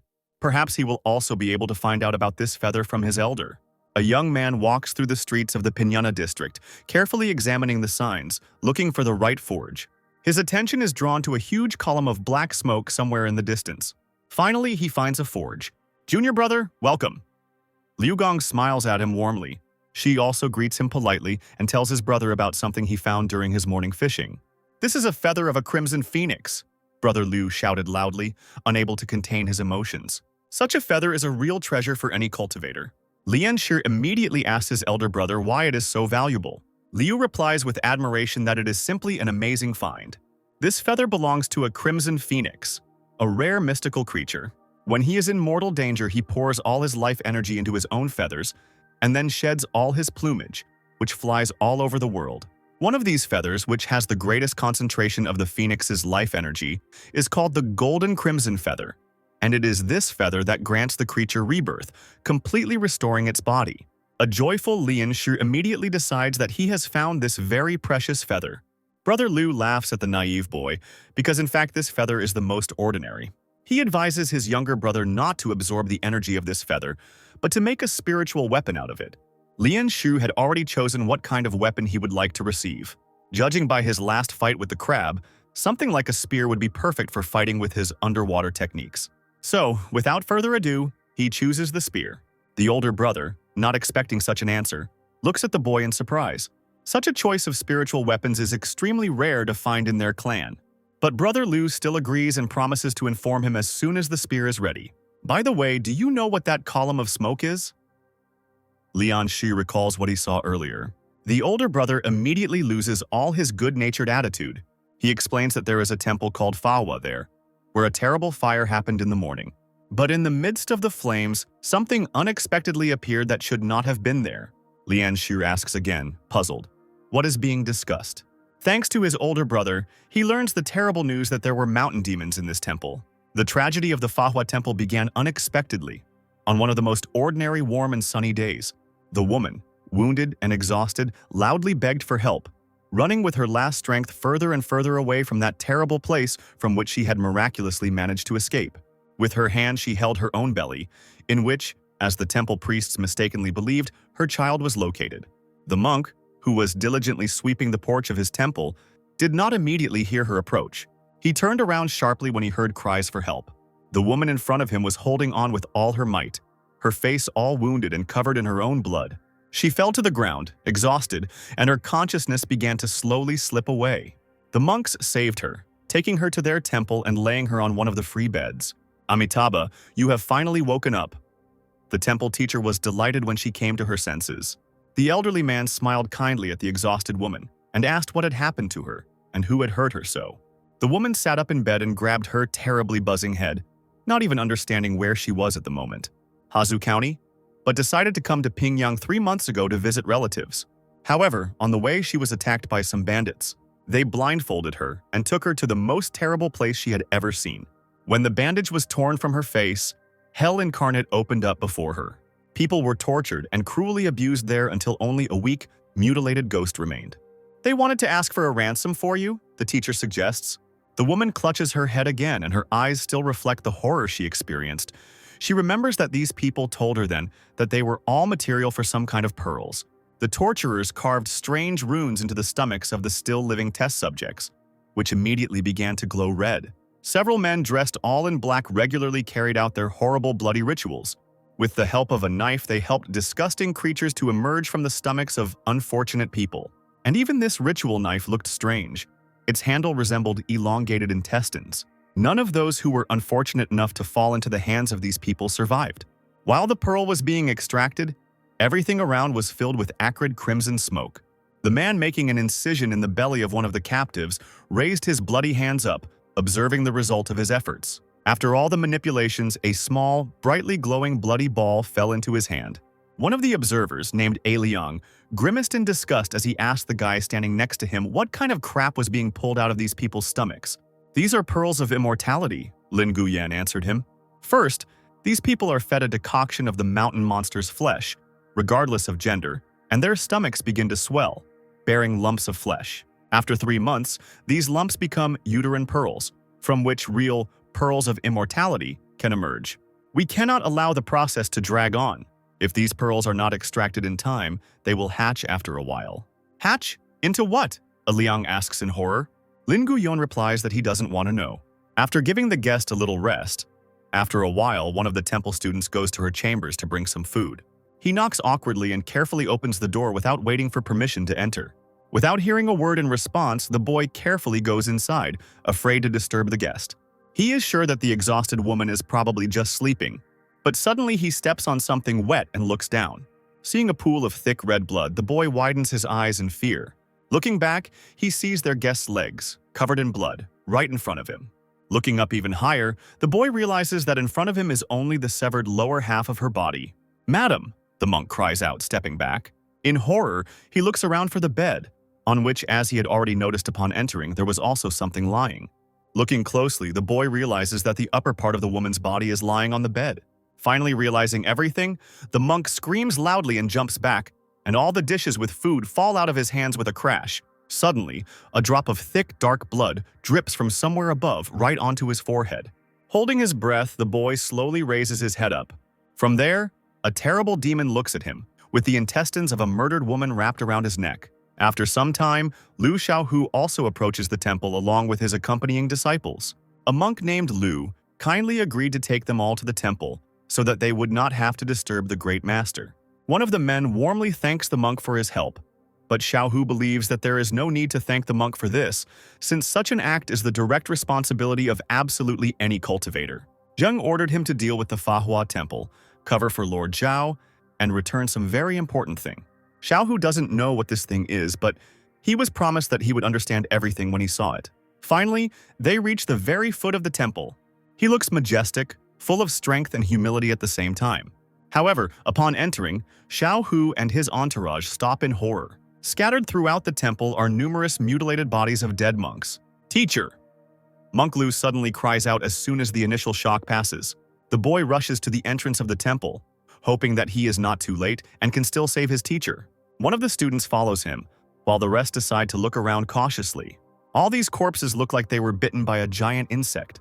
To his horror, Xiaohu does not see a single intact corpse, but his attention is drawn to the bloody footprints that stand out brightly against the light stone floor. Judging by these tracks, some of the bodies were dragged somewhere, and these tracks end right where the monk and Xiaolu are now standing. They go inside, and everyone else ends up following right behind them. Monk Lu, who fell to his knees immediately at the entrance, looked straight ahead with indescribable horror on his face. So this is this that I have to return? Xiaohu is mentally horrified. Right in front of him stands something that resembles a huge egg, and around it are dozens of glued corpses, covered in slime. Monk Lu folds his hands in front of his face and begins to pray in despair. Suddenly, with a loud bang, the door behind them slams shut, cutting off their way back. One of the men immediately screams in fear and rushes to the door. In a panic, he pounds on it with his fists, loudly cursing those who so vilely locked them here. But now the door is the least of their problems. Right in front of them is the egg of a mountain demon, and it all resembles the signature of the cult of the Mother of Spirits. Apparently, these are the remnants of a previous dynasty. When each mountain monster hatches, it absorbs blood and flesh to enter its second stage.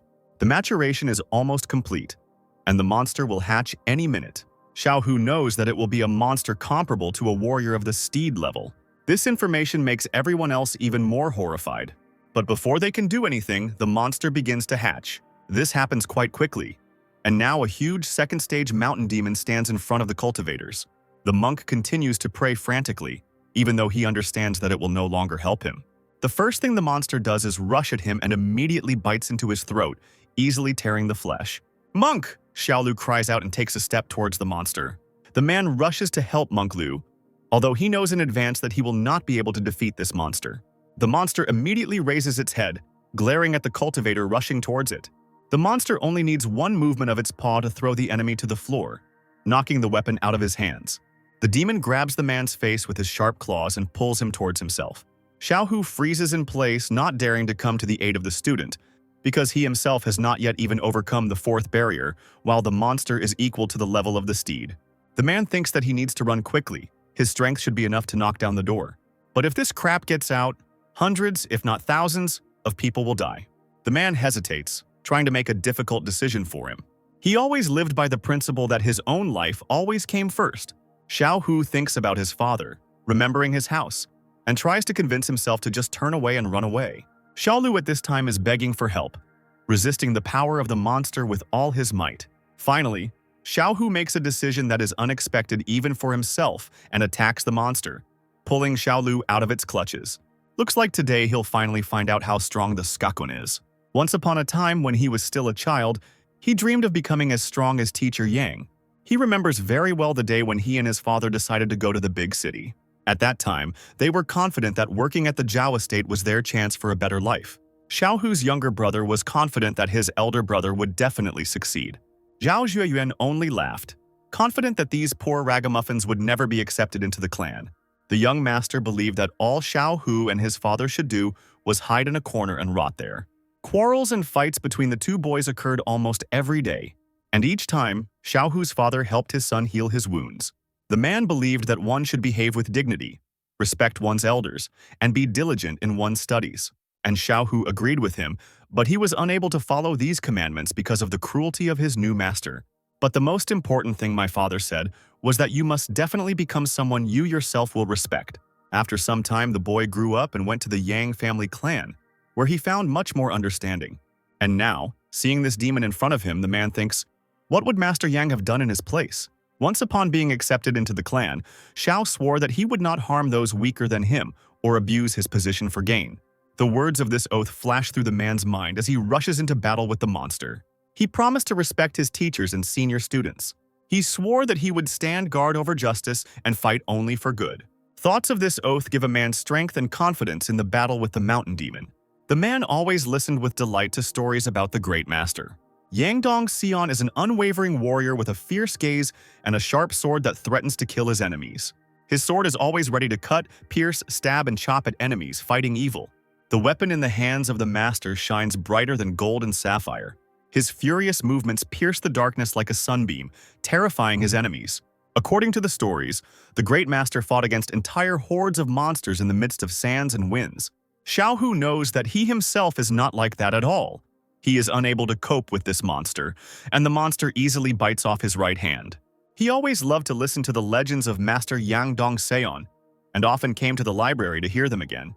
And yet today he managed, if not to kill, then to deeply wound the monster. However, the monster had not yet managed to fully gain strength and truly reach the level of a steed. "I'm sorry, I have to leave you, I can't let him escape."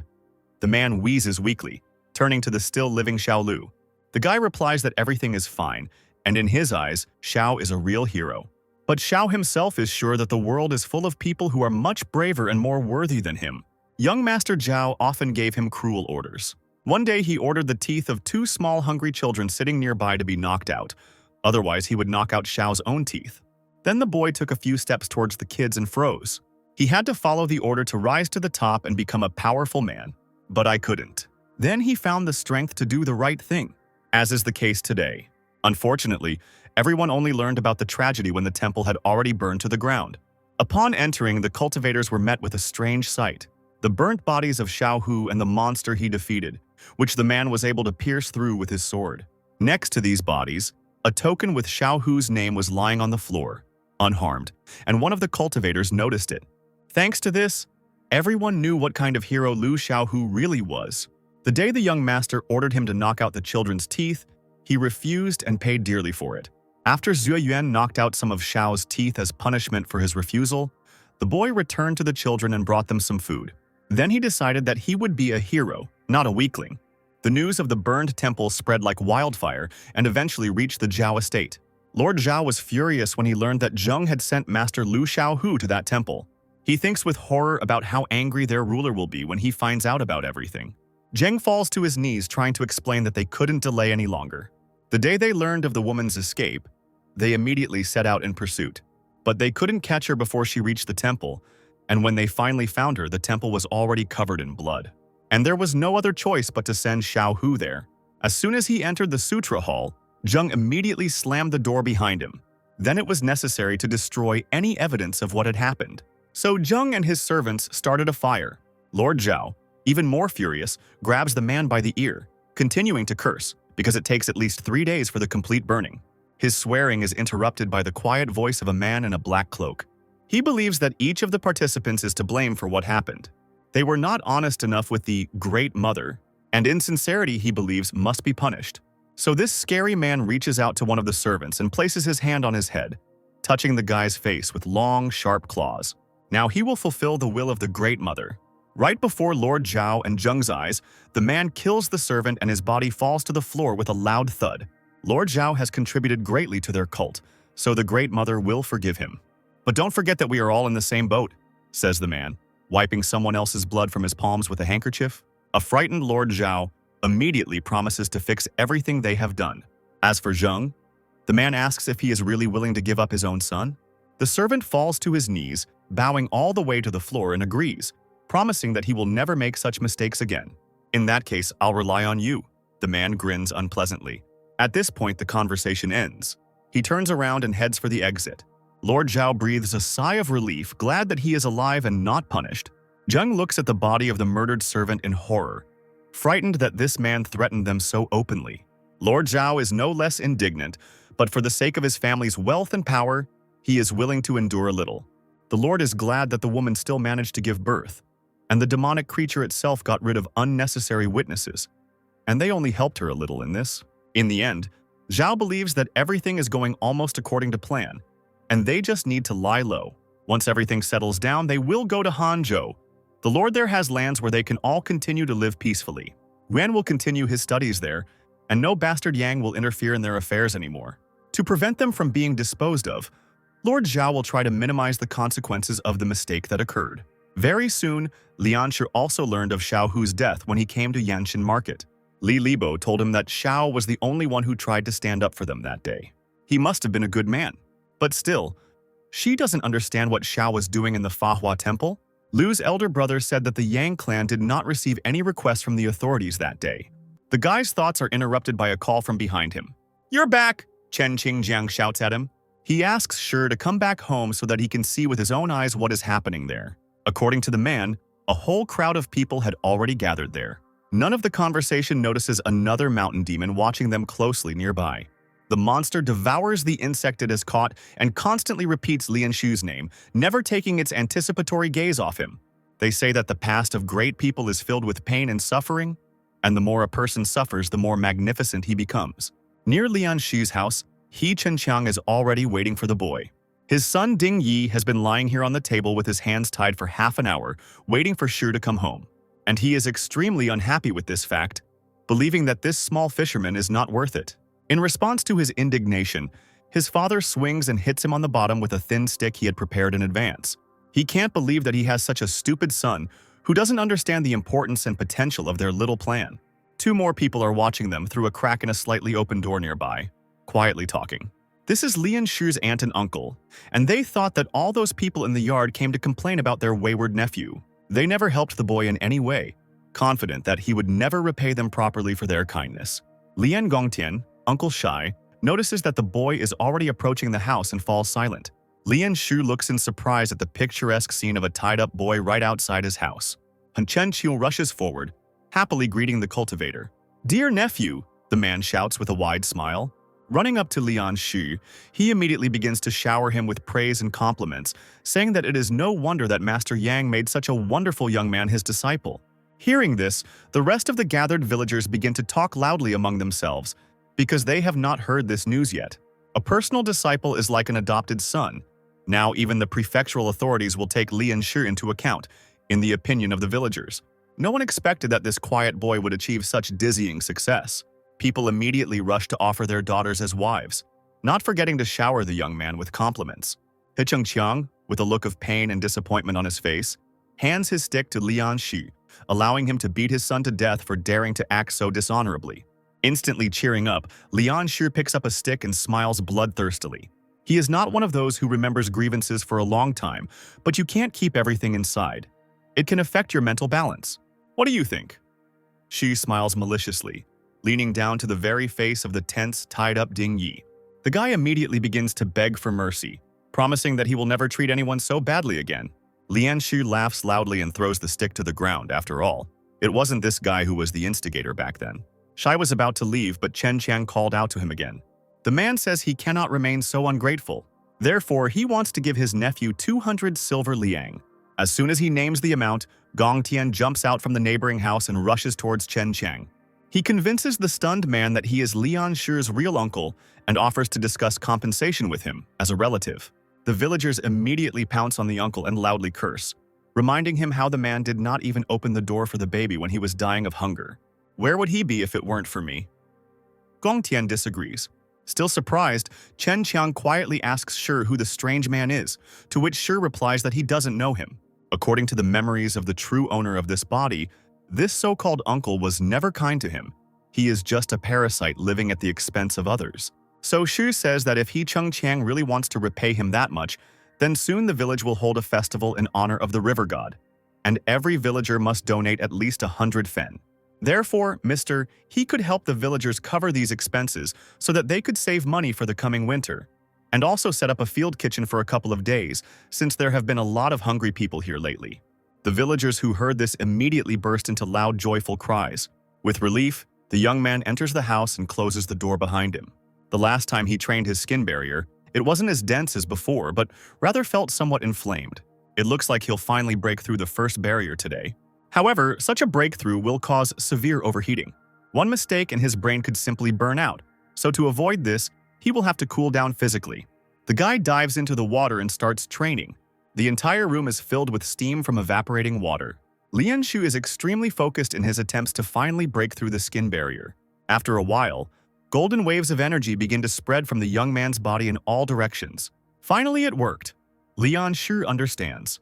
Now he can control up to 250 liters of water, which is a very significant increase. Although, to his regret, the system percentage never increased. Probably if the guy can handle the rest of the barriers, he will be able to control tons of water. He is glad that his abilities harmonize so well and complement each other perfectly. Deciding to take a walk and get some fresh air, the guy heads outside. He opens the door and it suddenly hits Uncle Gongtian right in the face. The man screams and falls on his back, unable to stay on his feet. Favorite nephew, he begins to fawn. What do you want? Lian Shu asks him, perplexed. Smiling flatteringly, The uncle begins to say that he was so worried about the health of his beloved nephew that he scraped up a little rice for him from the bottom of his jug. Lian refuses the generous offer because now that he has joined the Yang clan, he will no longer suffer from a lack of food.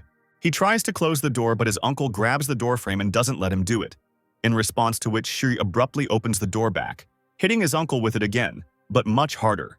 Once again, the man falls painfully to the ground and the bag of rice falls to the ground, spilling its contents. This infuriates him, and Gong Tian begins to indignantly shout across the street that he is Lian Shi's uncle, and even the guy's house should have belonged to him. He was deeply outraged by the fact that Lian Shi did not even take half of the amount that Mr. He offered him, although he could have taken that money and helped his cousin and his family instead of being so selfish. Lian Gongtian, did you want to die? Lian Shi asks calmly in a quiet voice, and something dangerous lights up in his eyes. The uncle immediately falls silent, unexpectedly noticing to himself that now this boy looks and feels completely different from before. He decides to use a different tactic, falls to the ground himself and screams loudly throughout the street, complaining to the people crowded around that this cruel boy has joined a clan and now doesn't even recognize his own family. Gong Tian didn't expect at all that in response to his fiery speech he would receive a juicy spit in the face from one of the women standing nearby. Did you help pay for his father's coffin or share your food with him when he was dying? The woman screams menacingly, towering over the humiliated Gong Tian. Because of his impudence, Lian Shi's father inherited only one boat and had to work day and night to raise and feed his son. Not wanting to listen to these accusations, Gong Tian begins to curse, calling the women who scold him the dirtiest names, and immediately gets hit with a stick right in the stomach. When the boy started to succeed, did you rush to take advantage of his success? Where were you before? Chief Chen Jiaoan says sharply, continuing to press the end of his stick into Gong Tian's body. He orders the man to get out of here right now and he obeys immediately. In Yanshan County, this old man is far from the only headman, but he is special because he is the head of the Chen family, and even Lord Zhao must take him into account.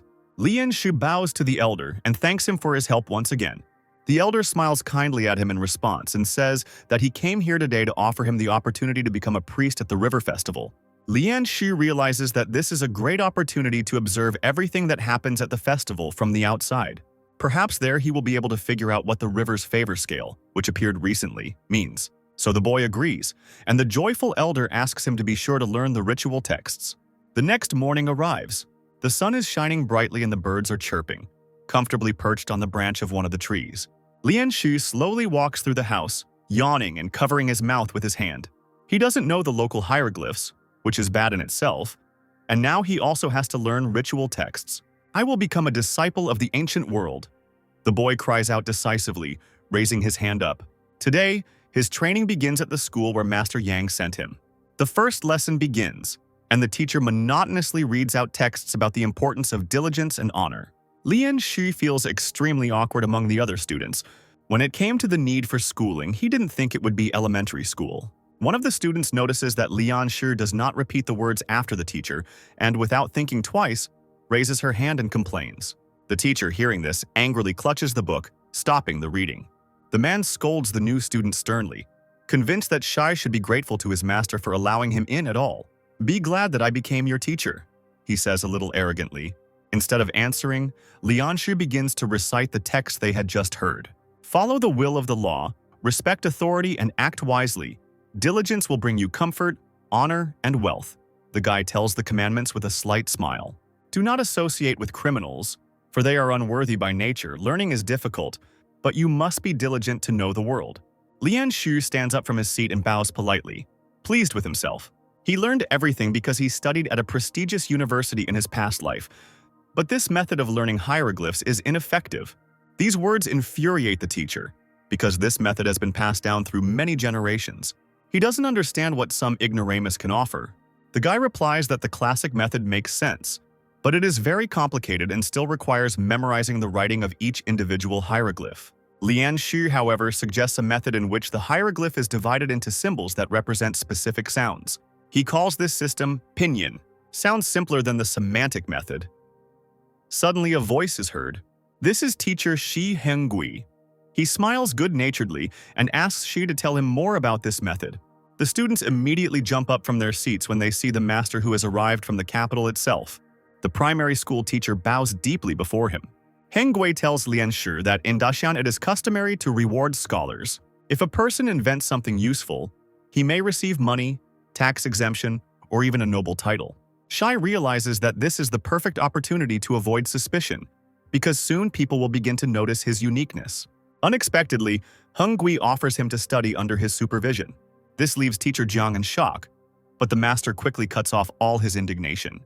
Jiang is unhappy that the boy does not have a high enough rank to match a teacher like Hengui. However, the master himself is confident that there is nothing to worry about. What his student cannot ask, he will ask himself. What the student cannot resist, he will take upon himself. Lian Shi bows deeply in gratitude. Meanwhile, his pets, like real cats, play with a ball of thread in a lotus pond. With satisfied grins on their fanged faces, they beat off this ball with their paws and claws. After seeing Tahua and Clash playing, Chonky wanted to join them. Swimming closer to the skein of thread, the pet freezes for a second, taking aim for a strike. But the little crab gets ahead of him and deals a huge blow. The ball lands right on Chonka, who wasn't expecting such a setup. Together with the threads, he is thrown forward several meters. Chonky hits a stone wall and suddenly, a small passage is discovered at the place of impact. The pets freeze in surprise, looking at him with some apprehension. Already at night, having received a signal from the kids, Lian Shi again descends to the bottom of the lotus pond. Tahua, proud of their find, majestically leads the boy to the discovered passage. With a chuckle, Lian Shi praises the little crocodile for his efforts. Without any remorse, Tahua convinces the owner that it was he who dug this passage. The other pets look at him with disapproval but do not dare to object. Shai praises his pets again and laughs a little awkwardly. He looks inside and realizes that this place is much larger than he initially thought. A turquoise light spreads around, apparently coming from the vine. The guy carefully touches it with his hands, enjoying the softness of the texture. Without wasting time thinking, he pulls the vine towards himself and sinks his teeth into it. And then he spits out in disgust, dissatisfied that he couldn't even bite through it. Having decided that there is nothing dangerous here yet, he nevertheless swims inside and calls his pets to come with him. Suddenly, the guy realizes that there is air in this place. Looking around carefully, he tries to find where exactly this strange vine is coming from. Suddenly, he notices a barely audible movement behind his back. At the last second, the guy manages to dodge the unusual insect that attacked him. Flying past, the little monster crashes right into the stone and breaks it. In fact, Shi had noticed him a long time ago, but he didn't show it. Taking a closer look, he realizes with surprise that this insect is a centipede, and she tries to attack again. The insect's attack is repelled by Clash, who arrives in time. It grows in size at lightning speed to protect its owner.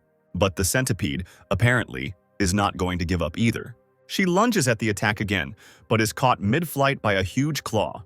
The proud little crab raises its claw up, showing its owner its catch.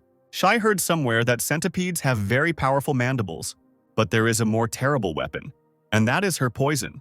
The guy thinks that if he can subdue this centipede, he will have an excellent hidden weapon. The psychic energy should be just enough to subjugate a creature of this level. The boy's body became much stronger after breaking through the skin barrier. A little later, he plans to order a dagger from Brother Liu at the forge. He cuts his finger with a sharp stone and holds out his hand to the centipede, preparing to begin the ritual. On the insect's body, he draws a bloody sign of submission. Suddenly, the system explodes with dozens of warning messages. In the end, despite the unexpected powerful recoil, the young man defeats the centipede. It turns out that this is a celestial centipede that has mutated by absorbing spiritual mushrooms and the warrior's blood. The guy screams indignantly when he sees a notification that he will need 10,000 points of water essence to evolve into a winged celestial centipede. He decides to name his new pet Afe. And most of all, he is interested in where this creature was able to find so many spiritual mushrooms, and the centipede decides to show him. The guy approaches the indicated place and hesitantly looks inside, and to his horror, he finds someone's skeleton there. According to the inscription nearby, this is a former general of the fleet of the Great Khan dynasty, who, after being defeated and mortally wounded, sank, and not having the shame to appear before his majesty, decided to meet his death in this place. The guy freezes in front of the skeleton, hesitant. He tries to read the written text, but understands only half of it. He frowns in displeasure, trying to figure it out again. She turns his head from side to side, guessing that somewhere here there might be an ancient battlefield buried. Not finding anything similar, he decides to turn his attention to the chest located next to the dead general. Most likely, the centipede ate a large portion of the spiritual mushrooms lying in the chest. The guy takes the mushroom and, looking gratefully at the general's skeleton, heads towards the exit from this place. The amount of mushrooms he found should be enough to push the fusion over 50%. Looking at the found spiritual mushroom, the guy thinks out loud about how many pieces he will give to his pets. Finally, he gives the pets their parts and still has a fairly large mushroom left in his hand. She immediately throws it into his mouth, starting to chew impatiently. This mushroom tastes soft and tender, like tofu. After chewing it, Shur gets a whopping 216 points of water essence, which is even more than from that crab's roe. The young man decides to spend them all on upgrading. The system notifies that an aqua jerk has occurred. With every second, Lian Shu's body gains strength and energy. A real fire is burning inside him.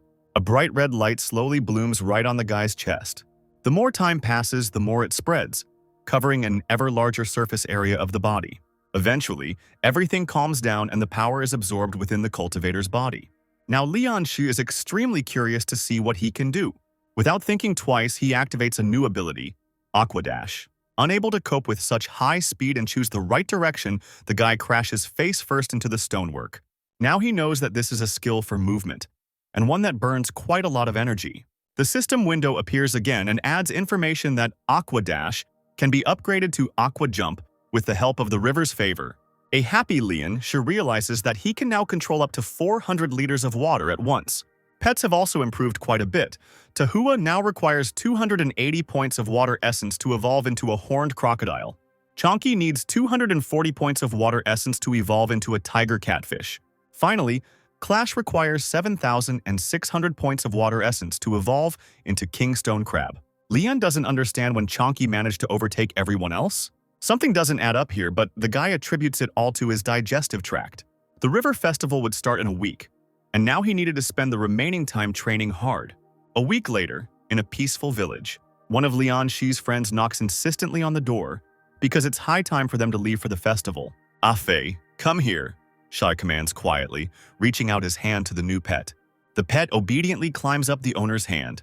The centipede wraps itself around his wrist, becoming like a fancy bracelet. And only after this does she open the door and go outside. Preparations for the festival are already in full swing on the main square of the settlement. A lot of people have gathered here today, among whom a little girl in a red dress clearly stands out. She looks into the distance and suddenly, completely unexpectedly, begins to cry in fright. The girl's mother immediately bends down and asks why her little Nier is crying. The girl starts to cry even harder and points her fingers somewhere to the side, claiming that there is a monster there. The mother is sure that the child is just imagining things because where could any monsters come from in their village? She asks the girl to stop crying and promises to buy her favorite sweets if she is obedient. Nier's mother doesn't notice that a mountain demon is actually peeking out from around the corner nearby. The monster mutters something under its breath, and if you listen closely, you can easily discern the name Lian Shu among this muttering. The grand opening ceremony begins. Bring in the sacrificial animals, the command is heard. Together with them, the shaman also comes out for all to see. He commands the high priest to begin the ceremony. Lian Shu, who is still the chief priest today, hesitates. Having gathered himself, he climbs up the wooden stairs and approaches the heads of the sacrificial animals. Let the ritual begin, the shaman commands. Lian Shu opens the scroll with the text he needs and begins to read it loudly. Li Libo and Ji Cheng look at him with admiration and listen carefully, trying to discern every word. Or he looks at his friend especially attentively, mentally noticing that he has changed very much. They grew up together. But now Libo is no longer sure that the same Lian Shu stands before him. And at this time, the mountain demon, making short dashes across the roofs of houses, gets closer and closer to people. Finally, he reaches the nearest roof and stops. Lian Shu immediately notices him and widens his eyes in shock. Right in front of him sits the very same mountain monster that Brother Liu had recently told him about in the forge. The skin was cracked like dry bark, just like the picture from Hao Mu Tang's Almanac of Monsters. Nier also notices the monster again. She screams in fear and calls her mother to show her the monster that has appeared so close. And this time the girl's mother, as well as the rest of the villagers, finally notice him. Realizing that he has been spotted, the monster jumps off the roof and rushes into the crowd. Lian Shu's friends loudly shout for the villagers to run in different directions. Little Nier, in the ensuing panic, loses sight of her mother and is left completely alone. At the same time, the girl's mother is also frightened and looking for her daughter, unsuccessfully trying to break through the crowd of people. The mountain demon appears out of nowhere right behind the little girl and immediately rushes to attack. Ji-chang, noticing this, rushes to the girl but is afraid that he will not make it in time. Libo also rushes forward with all his might and doesn't make it in time. The girl's mother screams in horror, trying to get to her daughter.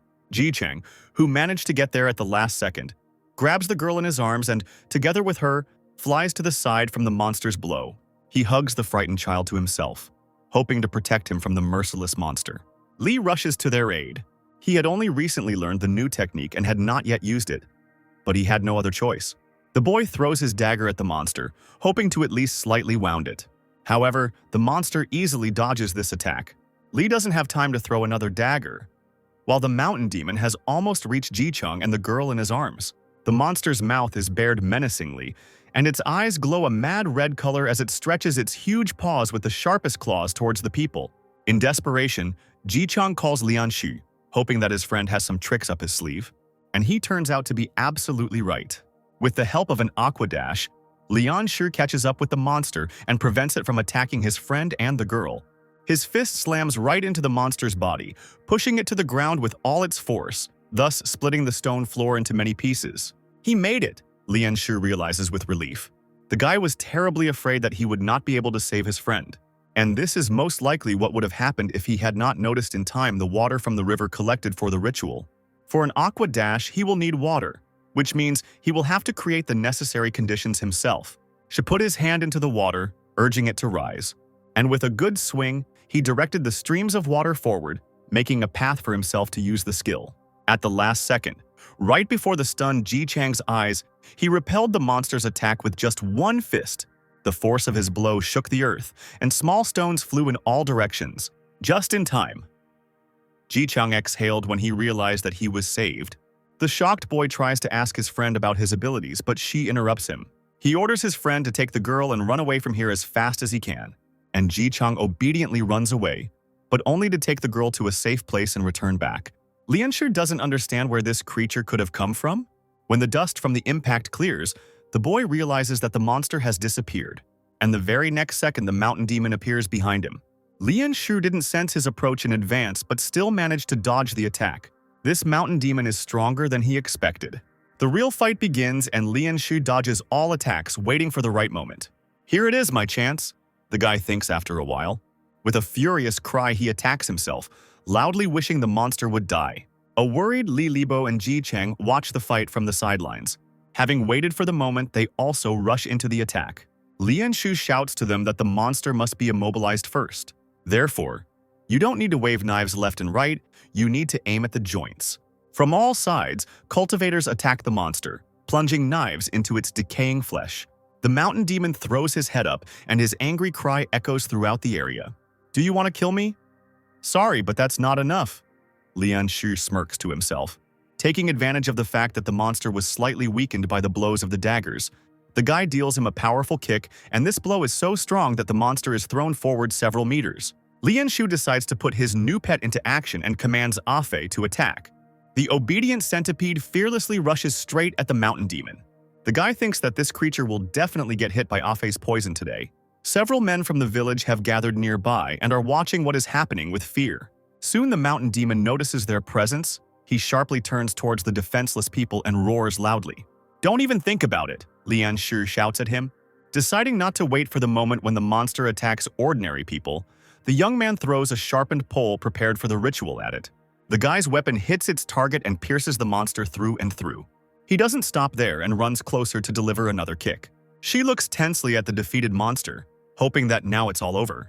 The monster begins to mutter again, and among its incoherent speech, the words immortality and Lianshu can be clearly distinguished.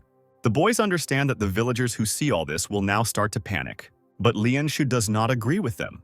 He resolutely approaches the monster and says that this is a blessing for all of Yanshin. Taking out a dagger, he mercilessly cuts off the monster's head. This is an ideal offering for the river god.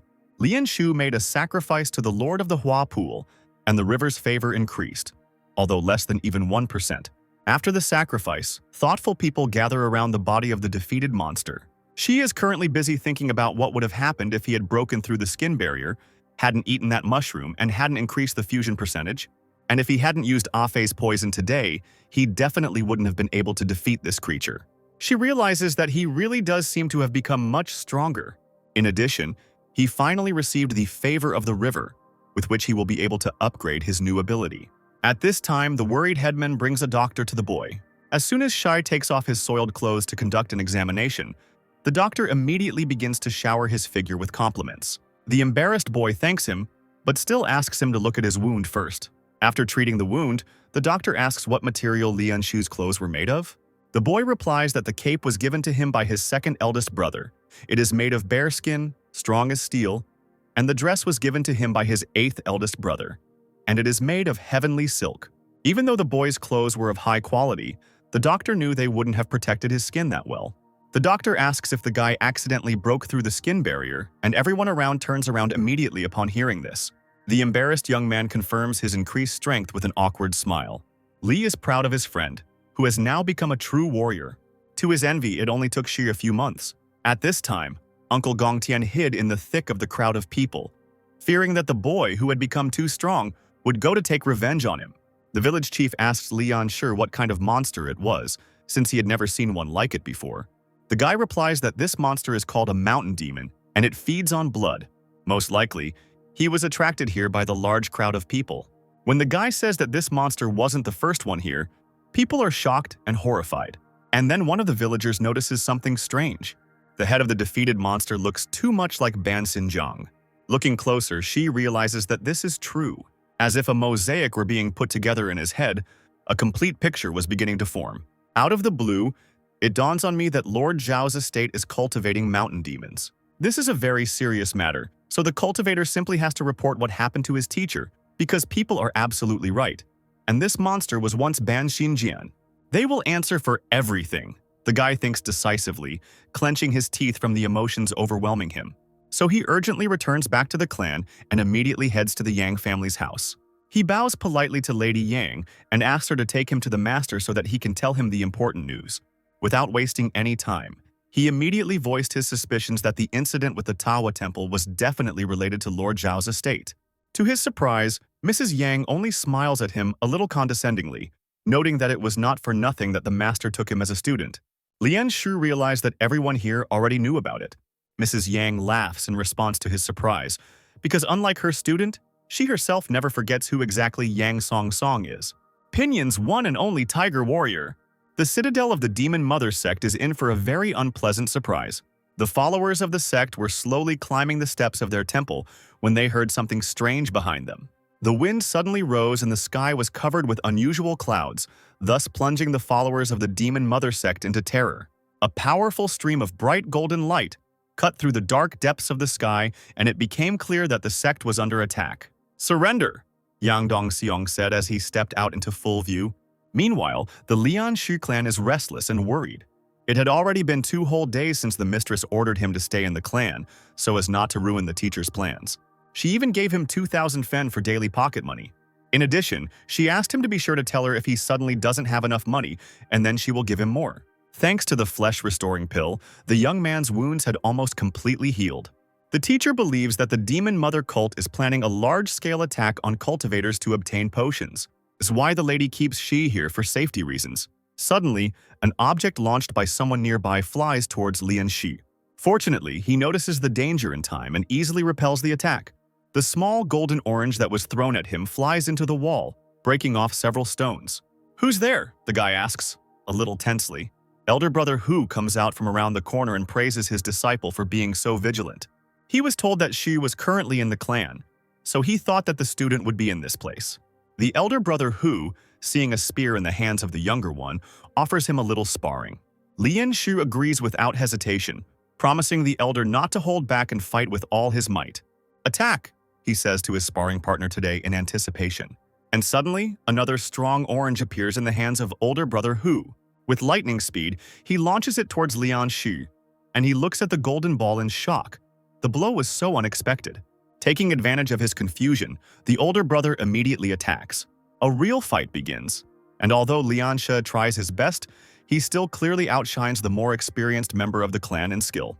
Despite all the efforts of the young man, his opponent still knocks the spear out of his strong grip, and he remains completely unarmed. Quickly getting his bearings, Shai jumps up and tries to attack without the spear. "Good move," His older brother praises him with a chuckle. The orange also finishes its fall and finally touches the floor. Brother Hu had already realized that Shi had broken through the skin barrier, and now, looking at such rapid progress, he was almost certain that the boy definitely had a pattern of fate. Hearing this, Shar immediately asks again with interest because he has never heard anything about the patterns of fate. To his disappointment, the elder extends his hand to him and replies that the day will soon come when Master Yang will tell him everything. He offers Lianshu another sparring session and the young man agrees without a doubt. They spend the next few hours in rather grueling training, and the elder, in his attempts to teach, does not spare Lianshu at all. Finally, they finish, and the exhausted guy literally spreads out on the bench and tries to catch his breath. At this time, elder brother Hu says that Shi's words about what is happening in the Zhao estate match what he himself has been investigating in recent days. However, everything is somehow too simple. It looks like someone left the mark on purpose. Hu may be imagining it, but he's not sure. Since his junior has already overcome the skin barrier, he decides to give him a book called The Power of Bowing Technique. Martial techniques are divided into two classes, movements and strength. Hu asks the younger to read this book and use the information he gains in the next sparring match. He then remembers that it was brother Liu who originally sent him to get Lianshu. Because his weapon is already ready, horrible things still continue to happen in the Zhao estate. Frightened people are led past a chamber with a chained mountain demon. Lin Guan makes sure that no one strays from the chain. He thinks to himself that one of the future victims is the same age as his daughter. He hesitates and another student immediately urges him on. They report to the master that all the ingredients are ready and in 3 days, they will be able to feed the demon. They must take good care of the monster because it is very important. In one of the cells, there are many frightened and exhausted people. One of them looks really bad. The elderly man coughs loudly, starting to mumble something unrelated about the young gentleman. It is said that spiritual weapons have a soul, and those with a fiery temper possess explosive weapons. Those who are more docile are soft. Brother Liu is hard at work in his forge making weapons, and the first step is to soften the tungsten steel, purify the essence, and strengthen its durability. The second stage is to reveal the energy of the crimson feather and allow the steel to absorb it. The man performs the steps one by one.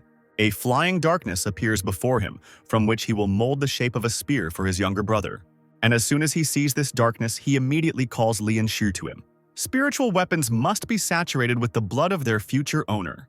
So the young man makes a cut on his palm and shares his blood. The entire forge begins to fill with fiery whirlwinds. Brother Liu pays close attention to every detail, but still, something doesn't go according to plan.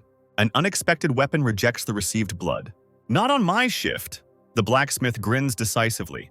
He stretches his hand forward and makes another attempt. This time he is confident that everything will work out.